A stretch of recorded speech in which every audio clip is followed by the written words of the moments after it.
bonsoir à toutes et à tous, merci d'être là pour ce qui va être la dernière session de cette année, puisque la session prochaine a été malheureusement annulée pour des raisons artistiques, mais notre ami architecte, M. Secarini, viendra dès le début de l'année prochaine. En tout cas, la session prochaine donc prévue est annulée. Le programme de l'année prochaine est déjà bien avancé. Il reste encore quelques noms que nous attendons. Nous vous enverrons ça par email, si vous avez laissé évidemment votre email à l'entrée, ou si vous nous le donnez en partant, c'est important. Et nous avons la chance ce soir d'avoir à la fois le professeur Bernard Goltz et le professeur Sylvain Bissonnier, qui sont un couple de duettistes bien connus, puisqu'ils ont déjà commis bon nombre d'articles et bon nombre de livres ensemble. Cette fois, aujourd'hui, c'est Bernard qui va intervenir et Sylvain qui va le discuter. Je ne vous présente pas Sylvain Bissonnier, qui lui va vous présenter son ami Bernard Goltz, en très court, parce que sinon on a la soirée. Et donc Sylvain voulait être batteur de jazz. Et puis son père lui a dit tu fais médecine. Et puis il a fait psycho et plein d'autres choses que je ne peux pas vous raconter. Une adolescence psychopathique très sérieuse. Et puis donc il est devenu professeur de psychopathologie à la retraite, mais émérite. Il n'a pas récité, pas encore émérite. Non, tu me vieillis là. C'est un grand spécialiste du bébé, bien sûr, un grand spécialiste du virtuel. Il a des textes absolument savoureux, la littérature et la philosophie le disputent aux théorisations psychanalytiques. Il est intervenu ici, vous vous en souvenez, sur Sherlock Holmes, un grand psychanalyste s'il en fut, même si ce psychanalyste-là est, à mon sens, moins pointu, moins minutieux, moins rigoureux que Maigret, qui interviendra bientôt dans un séminaire ici. Il est intervenu aussi sur Polanski, sur Rosemary Baby. Et donc aujourd'hui, il nous présente d'abord Bernard et il discute après. Il faut appuyer sur le bouton. C'était pas prévu, mais c'est avec un immense plaisir que je vais présenter Bernard San. Ceux qui ont lu le livre savent que en japonais, le San est vraiment le postfixe de l'amitié. Alors, donc, je viens de dire que tu étais Bernard San par rapport à ce qui est dit dans le livre, ce qui signifie que Bernard est avant tout un ami de longue date et un ami avec qui, et finalement c'est pas si fréquent avec les quelques amis vrais que j'ai autour de moi, avec qui j'ai mis à l'épreuve cette amitié à travers énormément d'actions communes et d'intérêts communs pour notamment la clinique. Et ça a d'abord été surtout en nombre d'années quand tu étais chef de service du service de pédopsychiatrie de Necker, où j'étais là et où nous partagions, on en parlait à l'instant, la passion pour la consultation thérapeutique parent-bébé. Donc on a animé pendant plusieurs années un séminaire où on regardait les vidéos et où on commémorait, on a beaucoup parlé de commémoration ce matin dans un autre séminaire ici à l'IMM, on commémorait la mémoire de notre maître Serge Lebovici.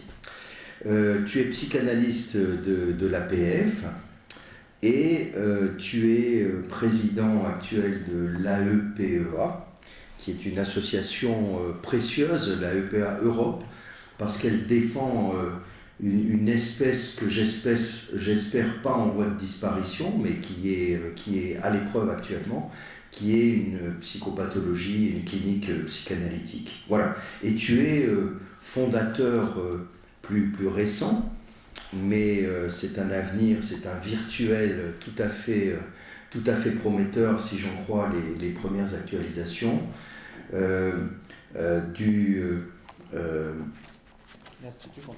l'Institut contemporain de l'enfance, pour lequel, et ça probablement tu vas nous en parler à travers toute ta conférence, tu essayes d'imaginer une synergie entre une approche de la clinique des plus classiques, fidèle à la psychopathologie et à la psychanalyse, mais où tu espères aussi, dans cet institut contemporain, mettre en perspective ceux qui, à travers les voies artistiques, notamment de la littérature et du théâtre, s'intéressent à l'humain, à l'enfant notamment, mais à l'humain plus généralement. Et c'est probablement aussi à ce titre-là que tu vas pouvoir nous parler de ce livre tout à fait exceptionnel. Alors, at last but not least, tu es un pianiste émérite, et c'est aussi probablement, à ce titre-là, tu es un mélomane qui connaît bien un certain nombre de périodes musicales que tu affectionnes, et cela te plaçait particulièrement bien pour être le passeur de cet ouvrage tout à fait exceptionnel. Voilà ce que je peux dire pour une présentation sous forme de bonsaï, puisque nous sommes japonisants ce soir. Ce n'était qu'un bonsaï. C'est très gentil. Merci beaucoup, Sylvain. Et merci beaucoup, Maurice, de cette nouvelle invitation donc, dans le séminaire Babylone.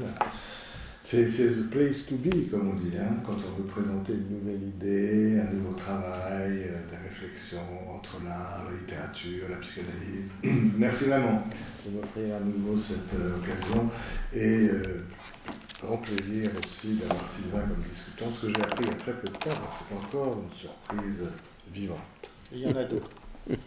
Surprise ? Bien, alors effectivement, ce soir, Maurice a accepté que je vienne parler de ce livre. Il y a 2 éditions, semble-t-il. Ça va faire un peu de Bernard Pivot pour commencer. Voilà, soit chez Gallimard, soit... c'est toujours chez Gallimard. Folio. Ouais, c'est Folio. D'une âme brisée. Âme brisée, le livre de Akira Mizubayashi. Et effectivement, qui se situe, qui se déploie entre la littérature, la biographie, l'autobiographie peut-être, et la musique. Je pense qu'on pourrait d'abord commencer par partager ensemble l'écoute de quelques instants de musique qui est au cœur de ce roman. C'est le premier mouvement, l'Allegro Man Troppo du quatuor à cordes de Schubert, qui est connu sous le nom de Rosamunde, quatuor à cordes en la mineur, opus 29, qui est au centre du roman.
Ce livre est vraiment extrêmement émouvant. Je ne sais pas qui l'a lu. Ça m'aiderait pour situer mon propos. Une bonne c'est bon. moitié quand même, personne ne l'a lu. Je peux vous remercier de l'avoir fait. Bon, on peut toujours me remercier. Oui. Incroyable. Ouais. Voilà. Donc c'est un livre dont le thème central... Ah, c'est bien comme ça. Merci beaucoup. Ceux qui l'ont lu comprennent pourquoi il y a déjà C'est Momo. MO. MO. Pas comme maman. Bon, je pourrais jamais dire ce que j'ai à dire. Voilà, mais c'est un livre très émouvant parce que, au fond, la question qu'il aborde, c'est celle de savoir comment on peut penser, enfin au sens de soigner les blessures les plus profondes de nos origines et de notre histoire précoce. Et est-ce que même il y a une réparation qui puisse être pensable? Alors je l'ai lu en ayant en tête autre chose qui était une phrase de Tom Robbins que j'aime bien, qui est d'ailleurs, je ne sais pas exactement ce qu'elle fait là-bas, qui est au musée à Londres, où Freud a passé les dernières années de sa vie. Ils vendent des petites cartes où il y a cette devise, presque cette phrase de Tom Robbins: It's never too late to have a happy childhood. Il n'est jamais trop tard pour avoir une enfance heureuse.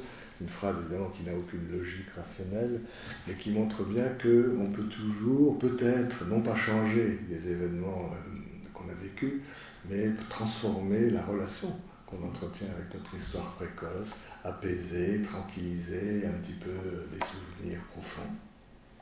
Voilà, et cette phrase de Tom Robbins, elle va très bien aussi avec l'invitation que Jean Laplanche nous a faite de toujours lire la théorie de l'après-coup dans les deux sens. Pas seulement du passé vers le présent, mais aussi du présent vers le passé. Quand la vie psychique va bien, elle peut faire ça. Il a, pour illustrer cette vision à double sens de la théorie de l'après-coup, Jean Laplanche utilisait toujours une petite anecdote que je vous raconte très vite, mais elle est en arrière-plan de tout ce livre aussi. L'histoire d'un homme, il paraît que c'est une anecdote que Freud lui-même aimait bien, je ne sais pas. L'histoire d'un homme qui se promène à Vienne dans un parc. Voilà, fin du 19e, début du 20e, on ne sait rien de cet homme, pas son âge, on sait simplement que c'est un homme qui aime les femmes. Et il se promène à Vienne dans ce parc. Et au détour d'une allée, il s'arrête devant une scène qui l'immobilise, qui le fige un petit peu, qui le happe visuellement. On pourrait dire en termes psychanalytiques qui le méduse, en termes plus actuels qui le scotche. Voilà, donc médusé ou scotché, je ne sais pas, mais en tout cas, il est en arrêt devant une scène d'une jeune femme qui est en train d'allaiter un bébé. Et que ce soit la mère ou la nourrice ne change absolument rien de l'histoire. Et il regarde cette scène un peu paralysé, et une pensée très nostalgique lui vient à l'esprit. En français, en plus, on a de la chance, vous allez voir. Ah là là, si j'avais su, quand j'étais bébé, que les seins des femmes étaient si jolis, certainement j'aurais été autrement. Je vous la redis parce qu'elle est très importante. Si j'avais su, quand j'étais bébé, que les seins des femmes étaient si jolis, certainement j'aurais été autrement. Et Jean Laplanche disait, là on voit bien que le bébé que cet homme a été explique peut-être en partie l'homme amateur de femmes qu'il est devenu. Mais ce qu'on voit aussi, c'est que cet homme amateur de femmes qu'il est devenu, grâce à sa vie psychique vivante, peut en permanence réécrire, rétrodire, remanier, transformer les souvenirs d'enfance. Je crois que ça rejoint un petit peu cette phrase, il n'est jamais trop tard pour avoir une enfance heureuse.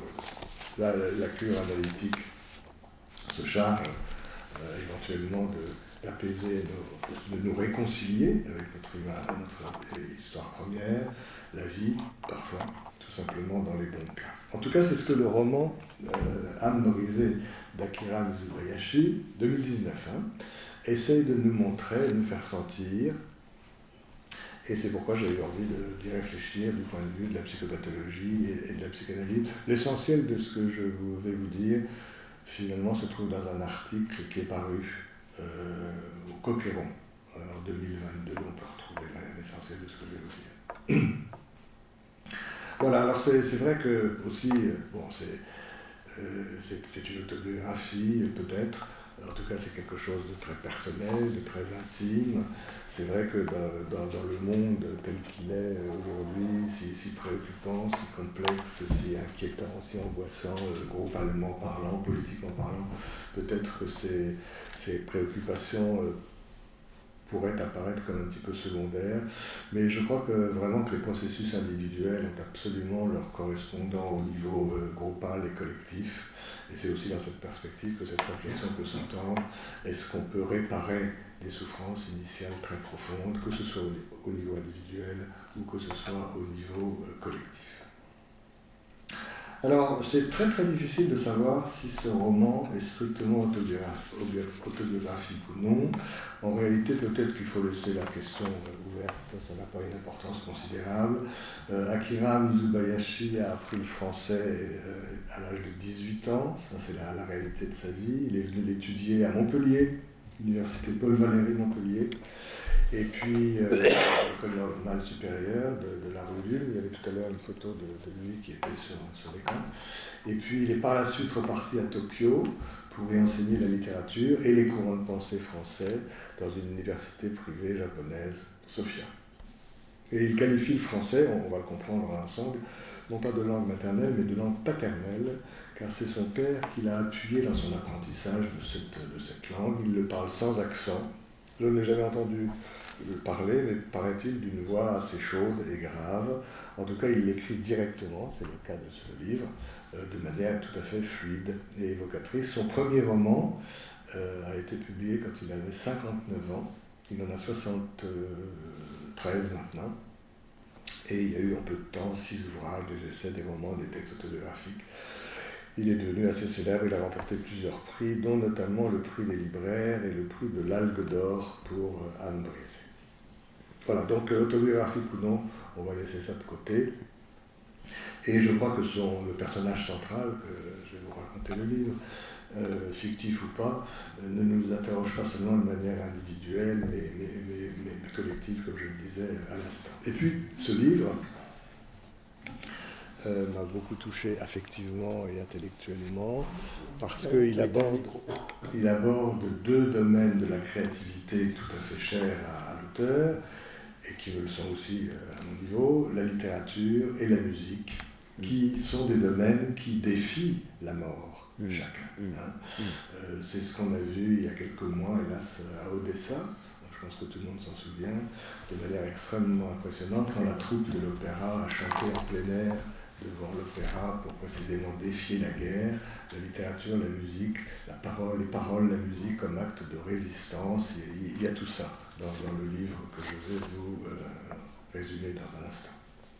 Voilà, et Sylvain disait très gentiment, rappelez que j'ai fondé l'Institut contemporain de l'enfance, mais Sylvain et Maurice d'ailleurs, ils sont impliqués personnellement très, très activement, et c'est vrai qu'on a là, entre autres choses, l'idée de dialectiser quelque chose entre la créativité artistique, et notamment par le biais de la littérature, et la créativité thérapeutique. Voilà, alors, petit résumé du livre quand même, pour la petite moitié de la salle qui ne l'a pas lu. Le thème central de ce roman donc, est celui de la réparation matérielle, psychique, symbolique des origines blessées, problématique évidemment très douloureuse et grave. Dans son livre « L'absence », Pierre Fédida consacre un chapitre à un texte très fort qu'il a appelé, c'est l'un des tout premiers chapitres du livre d'ailleurs, « Le narrateur mis à mort par son récit », qui aborde la question de l'écriture en psychanalyse, l'écriture au sens large.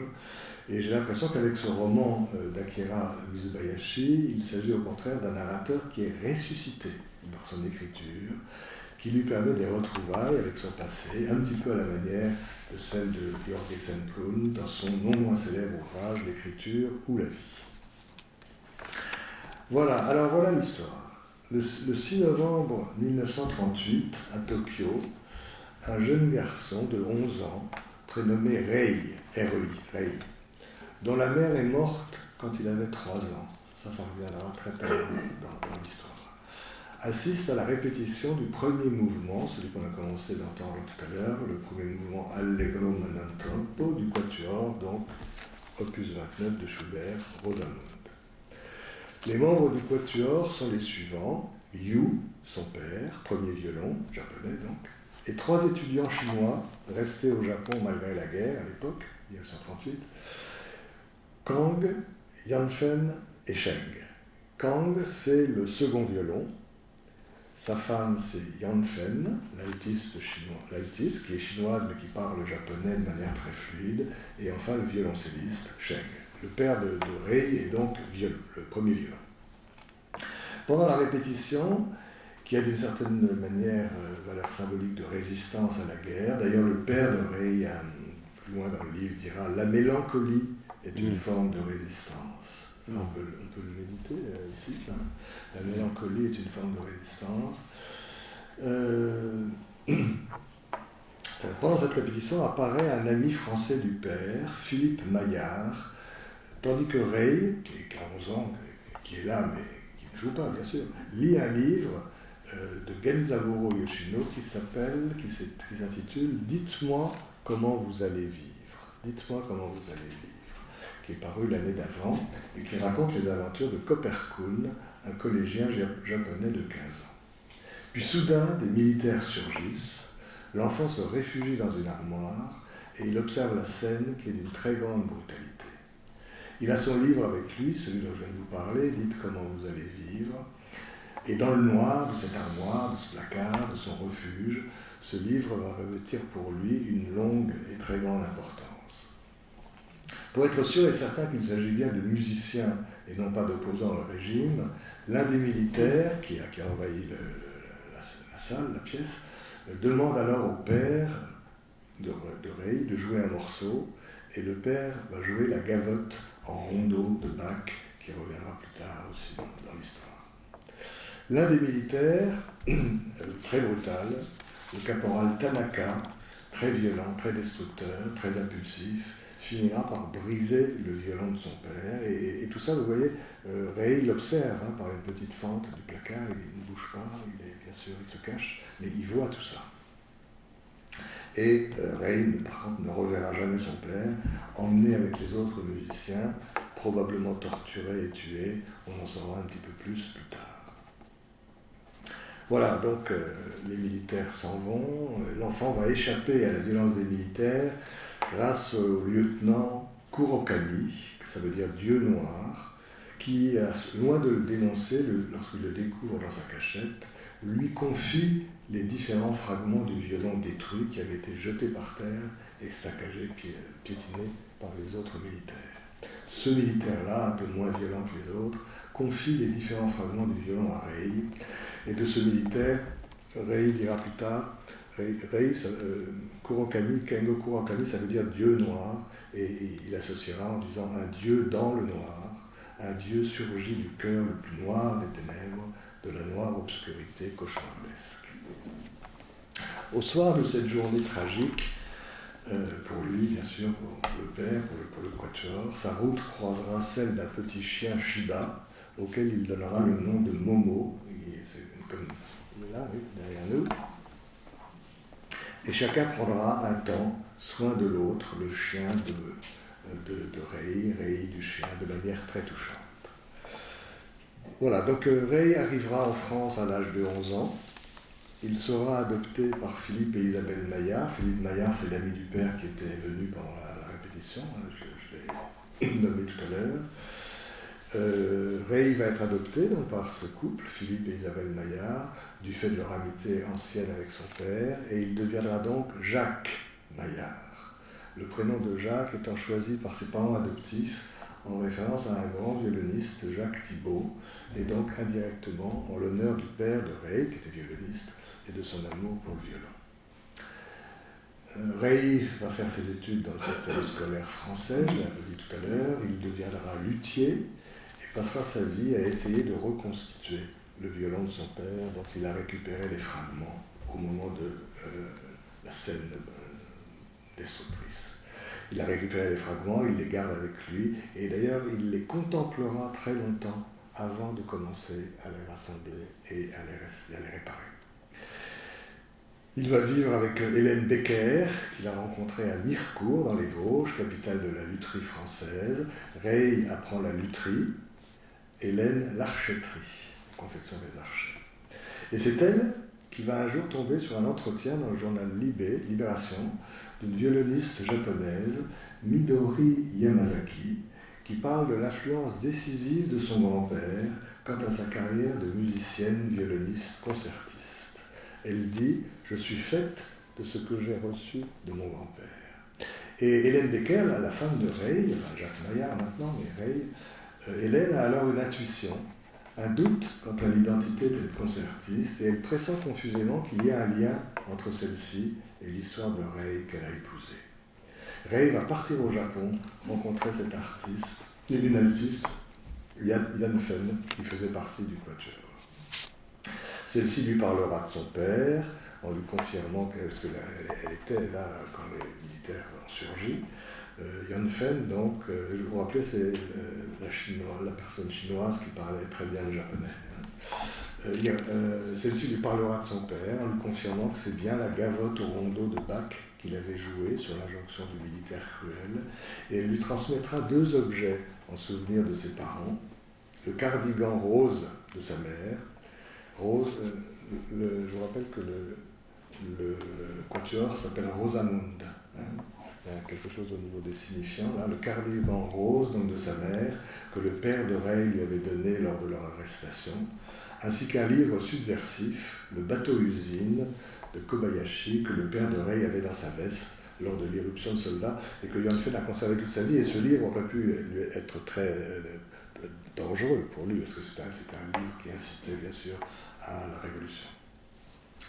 Mais grâce à Yann Fenn, qui lui raconte un petit peu toute cette période, il va surtout rencontrer cette violoniste japonaise, Midori Yamazaki, celle pour laquelle Hélène Becker a eu un doute, une intuition, et effectivement, cette violoniste, Midori Yamazaki, est la petite fille du militaire Kengo Kurakami qui a sauvé les fragments du violon.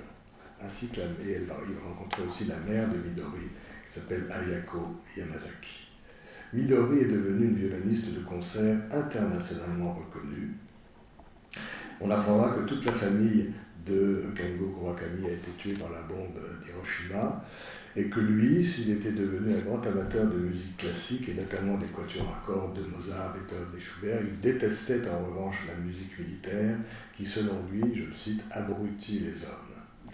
Kengo Kurakami est mort depuis, et dans des propos délirants de la fin de sa vie, il répétait souvent avec beaucoup d'angoisse « Je n'ai rien pu faire, je n'ai rien pu faire, je n'ai rien pu faire ». Comme s'il évoquait une culpabilité inexpiable quant à l'impuissance qui avait été la sienne face à la rage destructrice des militaires à l'égard de Ray, de son père, du violon et du quatuor. Midori va venir ensuite à Paris pour un concert salle Pleyel, où elle va jouer la gavotte en rondeau de Bach. Et à la fin de ce concert, elle fera une annonce véritablement bouleversante au public. Toutes les personnes que je connais qui ont lu ce livre, c'est par là qu'ils ont pleuré. Alors, on peut pleurer où on veut, bien sûr, mais c'est à ce moment-là surtout qu'ils ont pleuré. À la fin de ce concert, donc, où elle a joué la gavotte en rondeau de Bach, elle fera une annonce tout à fait bouleversante au public pour raconter l'histoire du violon sur lequel elle vient de jouer, avec l'archet fabriqué par Hélène, et pour dire que l'homme qui a réparé ce violon est là, ce soir, dans la salle. L'émotion est à son comble, pour le public comme pour le lecteur, et lors de ce concert, Ray a une hallucination tout à fait impressionnante. Il voit littéralement son père, comme si celui-ci faisait un retour dans le réel, après avoir été depuis toutes ces années un père mort, difficile à symboliser. Voilà, alors à l'issue de ce résumé un peu cursif, je m'aperçois que pour l'écrire, vous l'avez peut-être remarqué, c'est comme ça que ça m'est venu, j'ai principalement utilisé le futur, le temps grammatical du futur. Elle fera ses études, il fera ceci. Alors même que ce récit porte évidemment sur des éléments du passé. Je crois que par ce maniement particulier de la temporalité, j'ai fait implicitement de Ray le personnage réel d'un roman autobiographique, et non pas seulement une figure romanesque captivante. D'ailleurs, ça me fait penser que dans les services de médecine, cet usage paradoxal du futur est en fait très fréquent. Ce patient entrera le lundi. Il aura son scanner le mercredi. On l'opérera le vendredi, etc., etc. Tout se passe un peu comme si face à la maladie, à la souffrance et à la mort, il fallait peut-être tenter de se donner l'illusion de maîtriser un tant soit peu le temps par le biais de ces prédictions rétrospectives, certes défensives, mais tout à fait illusoires. En fait, j'ai fait de même ici, et je me dis que j'ai succombé à cette tentative de maîtrise fictive du temps, comme si on pouvait toujours être encore avant la catastrophe, et qu'il y avait peut-être là un moyen de faire en sorte que celle-ci n'ait pas eu lieu. On aimerait tant que Ray n'ait pas perdu son père. Quelques mots aussi sur le quatuor lui-même. On peut les parties, peut-être ça. Si on pouvait le réécouter un tout petit peu avant, quelques Tu veux que instants. j'essaye de démarrer? Oui, il est sur le bureau. Donc quatuor à cordes en numéro 13, en la mineur, Rosamunde. C'est l'arrière-plan, c'est le cadre et l'arrière-plan de tout ça.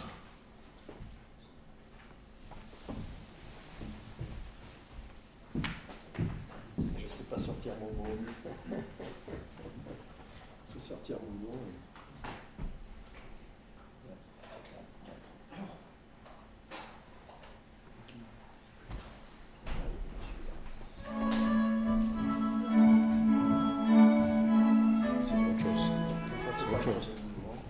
C'est autre chose.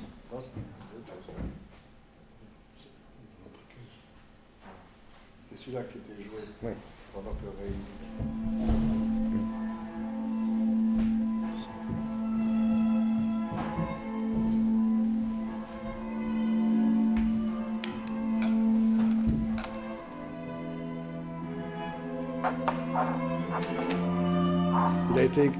Il a été écrit en 1824. C'est le 13e quatuor composé par Schubert pour une formation de ce type.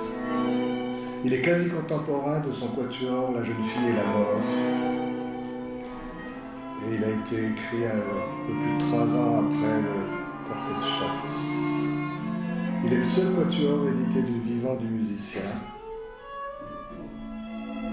Il a été dédié à Ignaz Supancic, premier violon du quatuor attitré de Beethoven.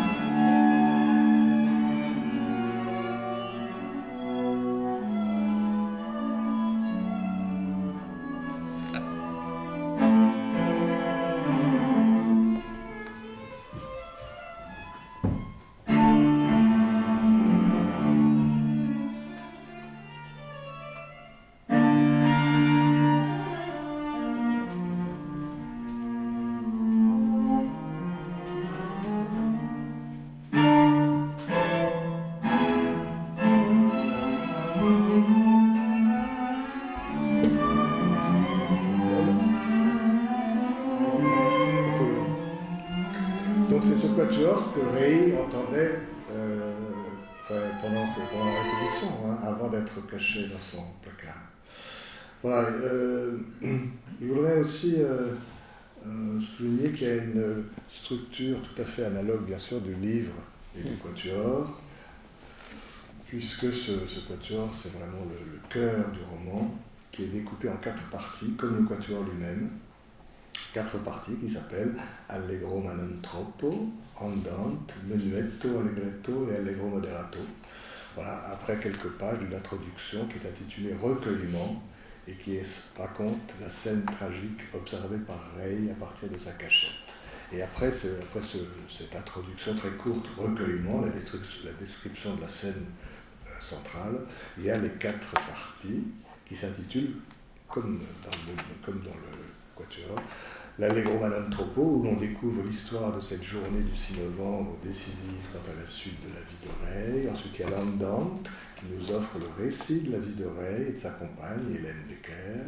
Puis le Menuetto, Allegretto, qui est consacré à la rencontre de Ray avec la violoniste japonaise Midori Yamazaki et avec sa mère, Ayako.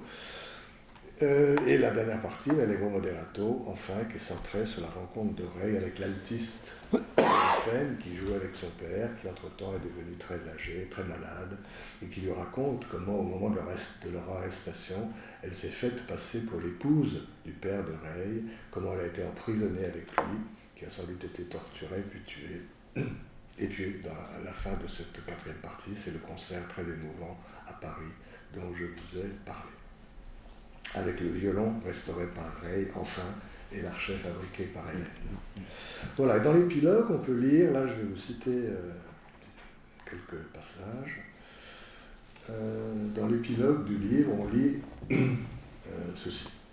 Ray a eu au demeurant 3 figures paternelles ou parentales qui l'avaient arrimé à la vie, sans parler de Philippe et Isabelle Maillard qui l'avaient sauvé de l'enfer et de la guerre, de son statut d'orphelin engendré par la guerre. Alors, les 3 figures paternelles ou parentales. D'abord, le violon de Nicolas François Vuillaume, qui est un frère cadet du très grand luthier qui s'appelle Jean-Baptiste Vuillaume, peu importe. Alors, le violon d'abord, qui est devenu la colonne vertébrale de sa vie de luthier et de sa vie tout court. Deuxième figure paternelle ou parentale, le livre de Genzaburo Yoshino, qui constamment lui a parlé depuis la place du père absent. D'où la décision de se consacrer lui aussi à la ressuscitation de la voix paternelle par la voix de la traduction. Mais quel était le 3e élément de la figure paternelle? C'est pas moi qui parle, hein, c'est par le livre. Mais quel était le 3e élément de la figure paternelle? Le violon brisé et le livre de Yoshino étaient les 2 seules choses qu'il ait pu sauvegarder de sa vie japonaise, violemment interrompue un jour de novembre 1938, et qui était par la suite perpétuellement présent avec lui, en lui, dans sa vie française de tous les jours. Contrairement au violon de son père et au livre de Yoshino, quelque chose n'avait pu être conservé, au grand désespoir de Ray. En réalité, ce n'était pas une chose, mais un être, une vie. Le chien Shiba, qui avait fait son apparition mystérieuse ce dimanche-là, à la nuit tombante, sur le chemin de son retour solitaire à la maison. Et pourtant, il avait fallu qu'il se séparât de son père une 2e fois, en se séparant de Momo, nom qu'il avait donné à l'animal, et qu'il allait donner à tous ses chiens Shiba successifs ultérieurs. J'en ai fini avec cette citation, mais j'ajoute que d'un point de vue psychopathologique et psychanalytique, on pourrait penser que Philippe Maillard, le père adoptif, est en position de père réel, le violon en position de père symbolique, et le livre de Yoshino en position de père mort, à la source de l'un des mandats transgénérationnels inconscients dont je reparlerai tout à l'heure. Mais la place faite par l'auteur lui-même à Momo dans l'analyse des 3 figures paternelles ne saurait être passée sous silence, quitte à faire l'hypothèse que cette présence animale et vivante ne renvoie peut-être pas seulement au père, mais aussi à la question des enveloppes et de la mère, comme le cardigan rose. Voilà.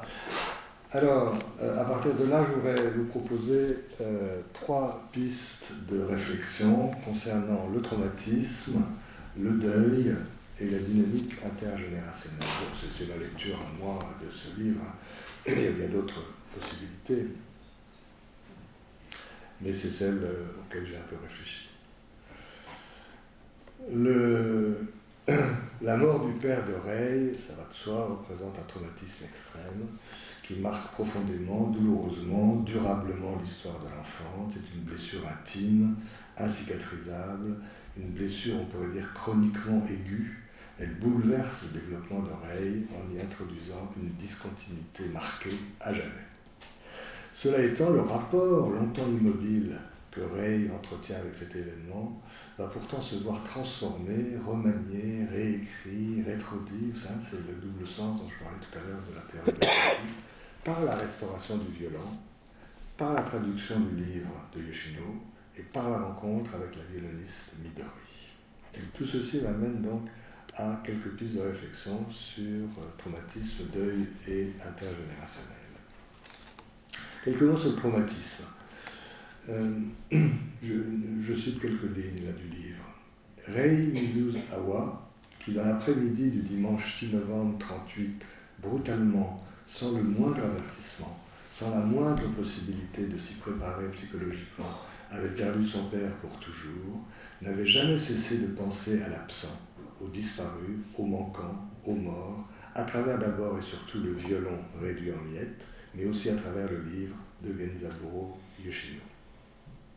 Fin de citation. Donc ça nous est dit par l'auteur lui-même. Ce livre l'accompagnera tout au long de sa vie en tant que souvenir de son père et de la langue japonaise. Alors il y a bien évidemment traumatisme, mais ceci pose la double question des conditions et de la nature première ou non de la blessure existentielle en jeu. La dimension traumatique de l'événement tient évidemment en grande partie à l'importance de l'impréparation absolument maximale de Rei face à celui-ci, mais il n'en demeure pas moins que si on souhaite rester fidèle à la vision psychanalytique du traumatisme, comme se jouant toujours en plusieurs temps, force est alors de se demander quelle est la scène en amont avec laquelle résonne peut-être pour Rei cet événement catastrophique de la disparition du père. Cet effet de résonance donc renvoie à la théorie de l'après-coup, j'en ai parlé dès le début tout à l'heure. Et c'est peut-être là qu'on peut évoquer la place de la mère, qui en fait est la grande absente apparente de ce roman. C'est tout à la fin du roman seulement qu'on apprend que Rei est orphelin de mère depuis l'âge de 3 ans et que le deuil du père représente au fond la seconde catastrophe de sa vie. Pour autant, le lien que Rei va garder avec le japonais, qu'il n'a jamais oublié, sa langue maternelle ou paternelle concerne probablement plus le père que la mère. Voilà, je crois que la disparition du père ne peut pas être véritablement considérée comme une blessure première, car il y a dans la biographie de Rei, à minima, le chemin d'un traumatisme en 2 temps. La mort de la mère, dont nous savons presque rien, et la disparition du père entrent en résonance dans un effet d'après-coup, de mise en réverbération de traumatisme en creux catastrophique. Quant à lui, alors, ce qui est intéressant aussi, par rapport à cette question de langue maternelle ou paternelle, c'est que quand Rei va rencontrer la violoniste, quand il va au Japon et qu'il rencontre Midori, il va choisir de lui parler en japonais.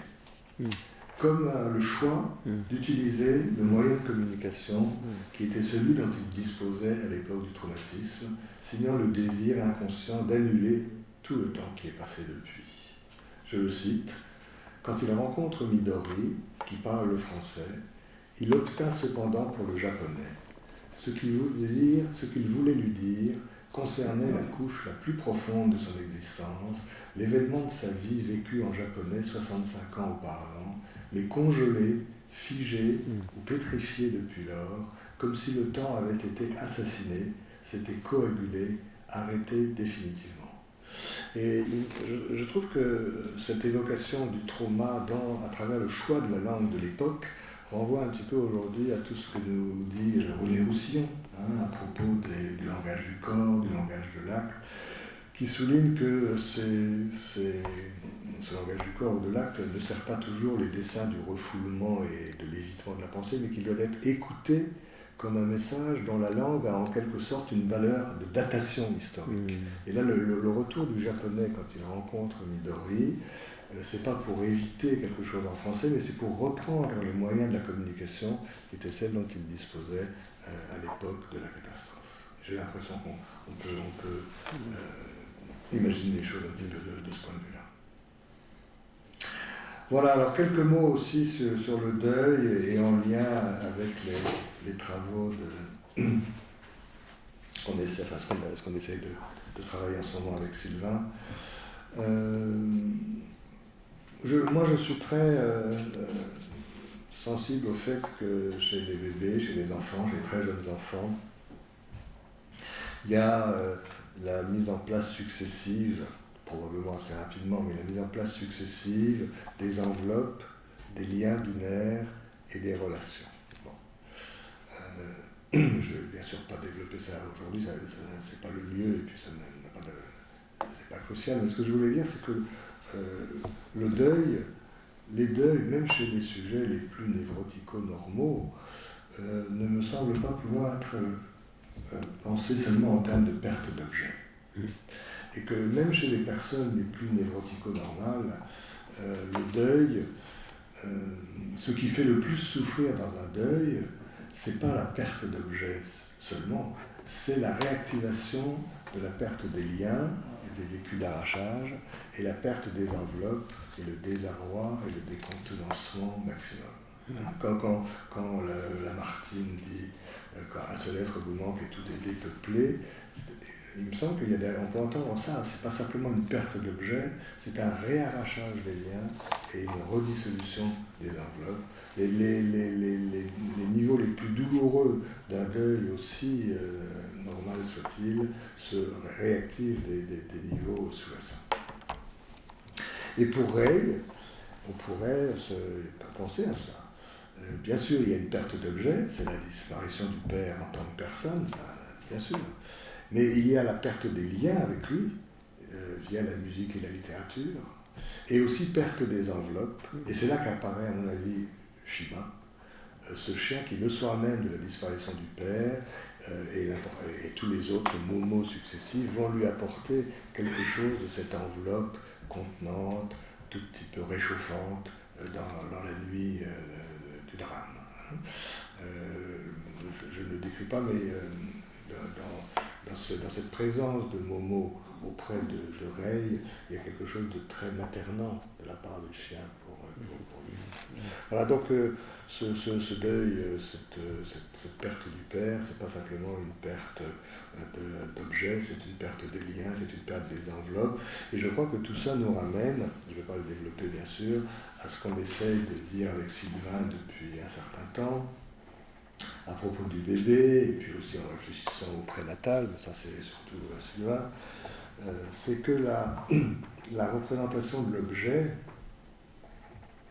c'est ça dont je voudrais parler au séminaire sur les thérapies conjointes, Annette, c'est que la représentation de l'objet, dit comme ça, c'est un peu global. Il faudrait peut-être pouvoir décomposer un petit peu la représentation de l'objet en différents niveaux, qui se mettent en place successivement très vite chez les enfants, bien sûr, mais peut-être quand même successivement. Il y a la représentation de la place de l'objet, c'est pas encore l'objet. Il y a la représentation des liens avec l'objet, c'est pas encore l'objet. Et il y a la représentation de l'objet, enfin, lui-même en tant que tel. J'en dis un petit mot quand même. Hein. Pour illustrer la représentation de la place de l'objet, qui a beaucoup d'importance. Hein. Quand on perd quelqu'un, il faut se demander ce qu'on perd. La représentation de la place de l'objet, quelqu'un qui en a très bien parlé, puisqu'on est dans un séminaire sur les liens entre l'art et la psychanalyse, c'est Dorian Leader, un psychanalyste qui est très connaisseur d'art, et qui raconte dans un livre qui a été traduit en français, qui s'appelle d'ailleurs « Tout ce que l'art nous empêche de voir ». Et il nous dit, là je quitte la musique, je vais plutôt vers la peinture, il raconte dans ce livre, très documenté, que la Joconde a été volée en 1911. On l'a retrouvée 2 ans après dans le garage d'un personnage un peu étrange qui n'avait pas pu en faire grand-chose, évidemment. On n'a jamais bien compris ce qu'il avait voulu faire. Et Dorian Leader nous dit, mais il y a un monde fou pour aller voir la Joconde, c'est un fait, mais il n'y a jamais eu autant de monde au Louvre qu'entre 1911 et 1913 pour aller voir la place vide de la Joconde. Et il a à partir de là toute une réflexion très intéressante sur la place du creux, du trou, du vide comme organisatrice de l'image et au sein de l'art moderne en particulier. Donc la place vide de l'objet, la place de l'objet est en elle-même quelque chose d'extrêmement mobilisateur, mobilisant. Et puis, et peut-être que le bébé, très immature, vient au monde avec des pré-représentations de la place de l'objet. Hein, c'est le chapitre des proto-représentations chez Bion, c'est le chapitre aussi le registre un peu du virtuel avec Sylvain. Quand je raconte ça, je me fais toujours penser aussi à René Vietkin, qui disait, qui avait une pensée quand même très stimulante, parce que c'est un peu paradoxal parfois, et qui disait, dans nos consultations, on s'étonne parfois que certains enfants ne veuillent pas nous parler. Mais, disait-il, moi ce qui m'étonne le plus, c'est que 99% des enfants acceptent de parler à quelqu'un dont ils n'ont aucune représentation. Qu'est-ce que c'est qu'un psychanalyste, un orthophoniste, un psychomotricien, une psychologue, une éducatrice de jeunes enfants, etc. Ça n'a pas de sens en tant qu'objet. Et pourtant, l'immense majorité des enfants acceptent de nous parler, comme si, du fait de leur néothénie, du fait de leur immaturité fondamentale et fondatrice, peut-être qu'ils arrivaient au monde avec une pré-représentation de la place qu'un adulte, parent ou professionnel, qu'un adulte doit occuper pour les aider à survivre physiquement et à se construire psychiquement. Voilà, donc la question de la place de l'objet est une chose en soi, si je puis dire. C'est pas encore l'objet, mais c'est un niveau de représentation de l'objet en soi. Puis vient après la représentation des liens à l'objet. Là, je vais aller plus vite, je crois qu'on est tous d'accord avec ça. La représentation des liens à l'objet, c'est pas encore l'objet. On parle souvent de l'observation des bébés par les adultes. Très intéressant, bien sûr, Esther Blick, Geneviève Vague, qui en veut. Mais ce qui est vraiment très intéressant aussi, c'est l'observation des adultes par les bébés. Les bébés sont d'incroyables observateurs des adultes. Ils nous scrutent, ils nous regardent, ils envoient des signaux, ils regardent si ça revient, est-ce que ça revient vite, pas vite, fort, pas fort, comme d'habitude, pas comme d'habitude, très important ça, les petits écarts. Les bébés regardent tout ça et puis ils décodent, ils se font une théorie du monde environnant. La question des liens est très préalable à la question de l'objet lui-même. Ça me fait penser à deux choses.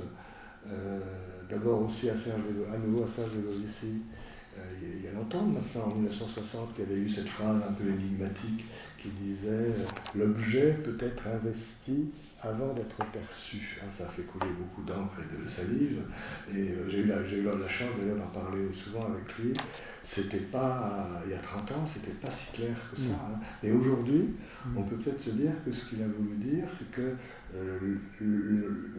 l'investissement des liens vers l'objet peut être fait avant même que l'objet soit véritablement perçu et différencié en tant que tel.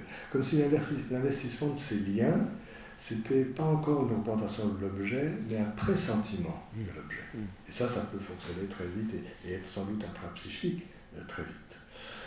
Pour dire les choses de manière plus schématique, on pourrait dire que dans le jeu de la bobine ou du Forda, on s'est pas mal obsédé sur la bobine, mais qu'il ne faut pas oublier la ficelle. Et que tout ce qui est la discontinuité visuelle de la bobine, son absence à présence, ça ne fonctionne que s'il y a d'abord un investissement en continu du lien. Alors je ne dis pas que l'investissement de la ficelle précède l'investissement de la bobine, mais en tout cas c'est l'investissement de la ficelle qui permet de supporter la discontinuité de l'objet bobine. Et pour les enfants, la représentation des liens est essentielle, qu'on voit ça dans la théorie de l'attachement, ou qu'on dise ça dans la théorie, dans le modèle de l'accordage affectif de Stern. Le bébé se fait une représentation des liens à l'autre avant de se faire une représentation de l'objet. J'enfonce encore un peu le clou pour dire que quand le bébé, non pas se dit, mais ressent, bon, je suis désolé, ça ne va pas être très poétique, mais moi, j'ai une mère plutôt immédiate, accentuée et transmodale. Quand il ressent ça, c'est très important. C'est avec ça qu'il va la reconnaître, qu'il va la différencier des autres personnages. C'est avec ça qu'il va savoir si elle est comme d'habitude ou pas comme d'habitude, un peu plus lente, un peu plus triste, un peu plus ceci, un peu plus cela. Et surtout, c'est avec cette représentation des liens, cette représentation des liens ne dit rien encore de la mère en tant qu'objet. Ça ne dit pas si la mère est grande ou petite, blonde ou brune, âgée ou moins âgée. Ce n'est pas une représentation de l'objet, c'est une représentation des liens à l'objet. Et là, on a un champ énorme qui s'ouvre devant nous, avec une éventuelle topique des liens qui serait vraiment importante à faire, et pour les bébés, pour les autistes en particulier, si on veut rester psychanalytique avec eux. Voilà, donc cette représentation des liens, d'abord la représentation de la place de l'objet, la représentation des liens à l'objet, et puis seulement après, c'est pas longtemps après sans doute, mais après peut-être, arrive la représentation de l'objet lui-même en tant que tel. La perte d'objet concerne ce dernier niveau. Mais la perte des liens et la perte de la place de l'objet sont des choses extrêmement graves. Je vais revenir à Ray dans un instant. J'ai cité Geneviève Vague tout à l'heure, et là à nouveau, puisqu'on est dans un lieu où on peut parler art et psychanalyse, Geneviève Vague insistait beaucoup à propos de cette représentation des liens pour dire que le bébé se faisait un portrait abstrait de sa mère. avant de s'en faire un portrait figuratif.